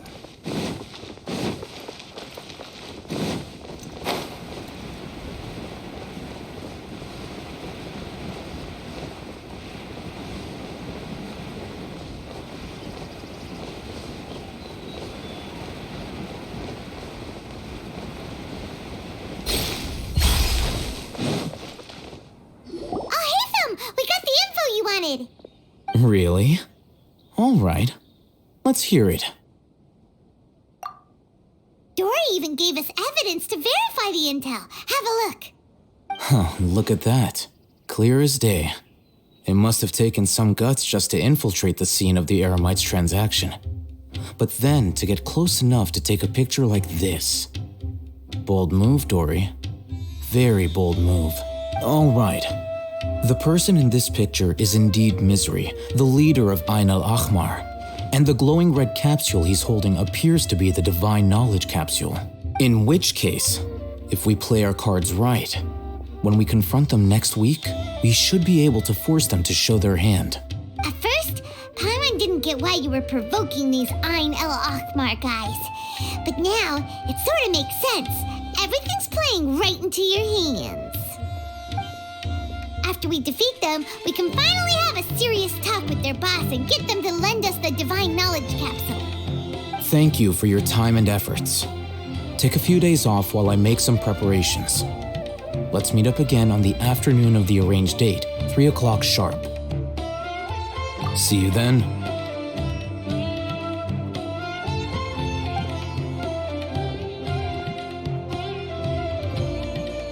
Al-Haytham sure is taking his time. Where he is. Sorry to keep you waiting. Let's head to the pier in front of Pharos Lighthouse. Yep, let's go. Would be different. Let's move out.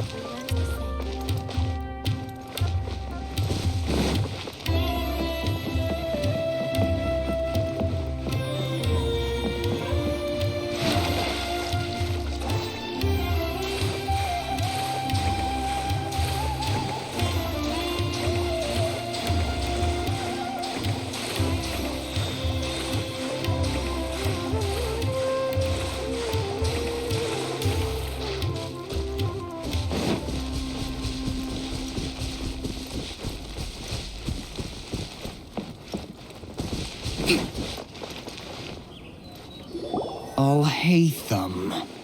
I knew you were crazy, but I didn't know you were crazy enough to actually show up. It was I who demanded that these negotiations take place. I was more worried that you might go back on your promise. But to your credit, it appears that you're sticking to your word. This is turning into quite an occasion. I also brought some backup. I assume you don't mind. Backup? Aren't you the brat from the restaurant the other day? You've come to support this lunatic because he helped you out? Fine, your funeral. I'm not going to mince my words. Once we're done with you, you'll be nothing more than fish food. Get 'em, boys! Uh-oh, here they come. Good luck, you two.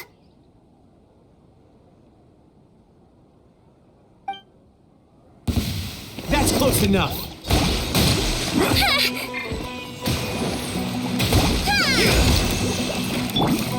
Spring forth! I'll be back.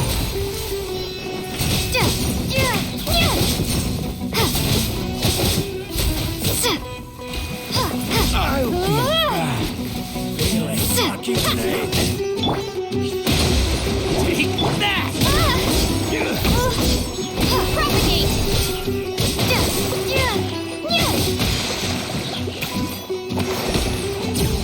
No more tricks up your sleeve. Scatter!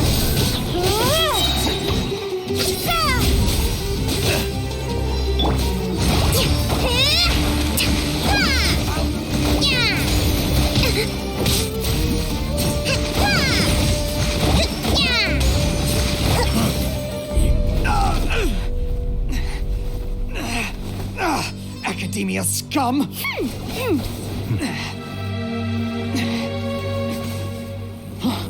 Boss! Finally! Did you use it? Great! Now we can...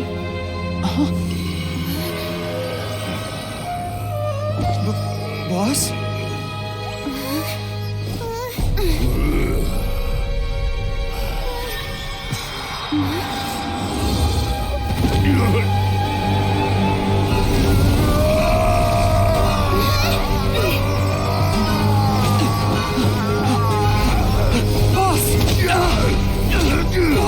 What's wrong? What happened to him? We have to cut his Akasha connection, now.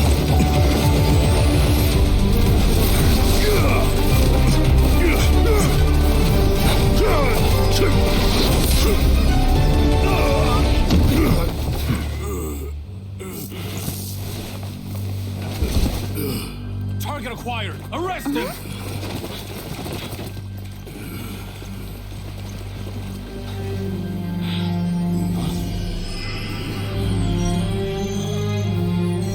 Do not impede our work. Is that understood, Alhaitham? Of course. I was only trying to help. Take him away!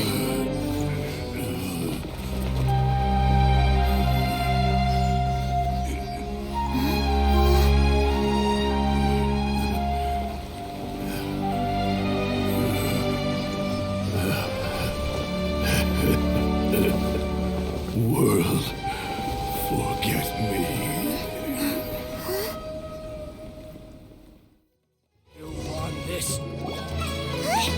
What in Tibet just happened?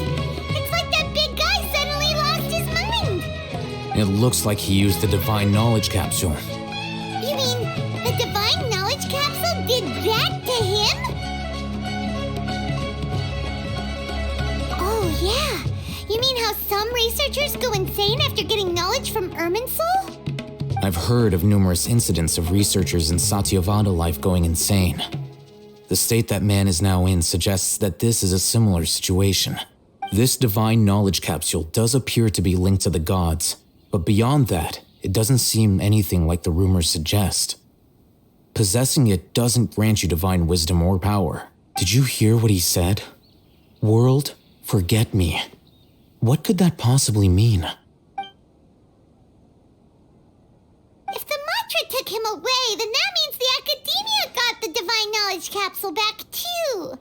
What a shame. Still, Paimon didn't expect the divine knowledge capsule would be so dangerous. Imagine if we tried to open it. Oh, who knows what would have happened to us?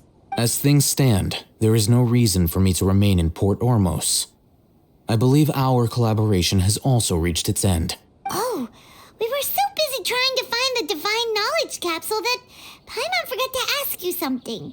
Since you're a member of the Academia, do you have any idea how we can go about meeting Lesser Lord Kusanali? Truthfully, I don't. Lesser Lord Kusanali appears to exist outside of Sumeru's entire administration. Most of the time, you wouldn't know she exists at all. Moreover, since the Academia possesses the Akasha, a symbol of our deity's wisdom, scholars have no reason to desire to make contact with the deity herself anyway. Everything about Lesser Lord Kusanali is such a mystery. I'm heading back to the Academia. How about you two? It's almost the day of the Sub-Zero's festival. Maybe we should head back too. We've been rushed off our feet over the past few days, so maybe a little rest and relaxation will do us good. Then we'll part ways here, Alhaitham, until we meet again.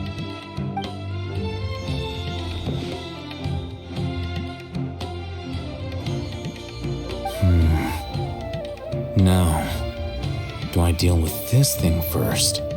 Or should I produce the report that the higher-ups require?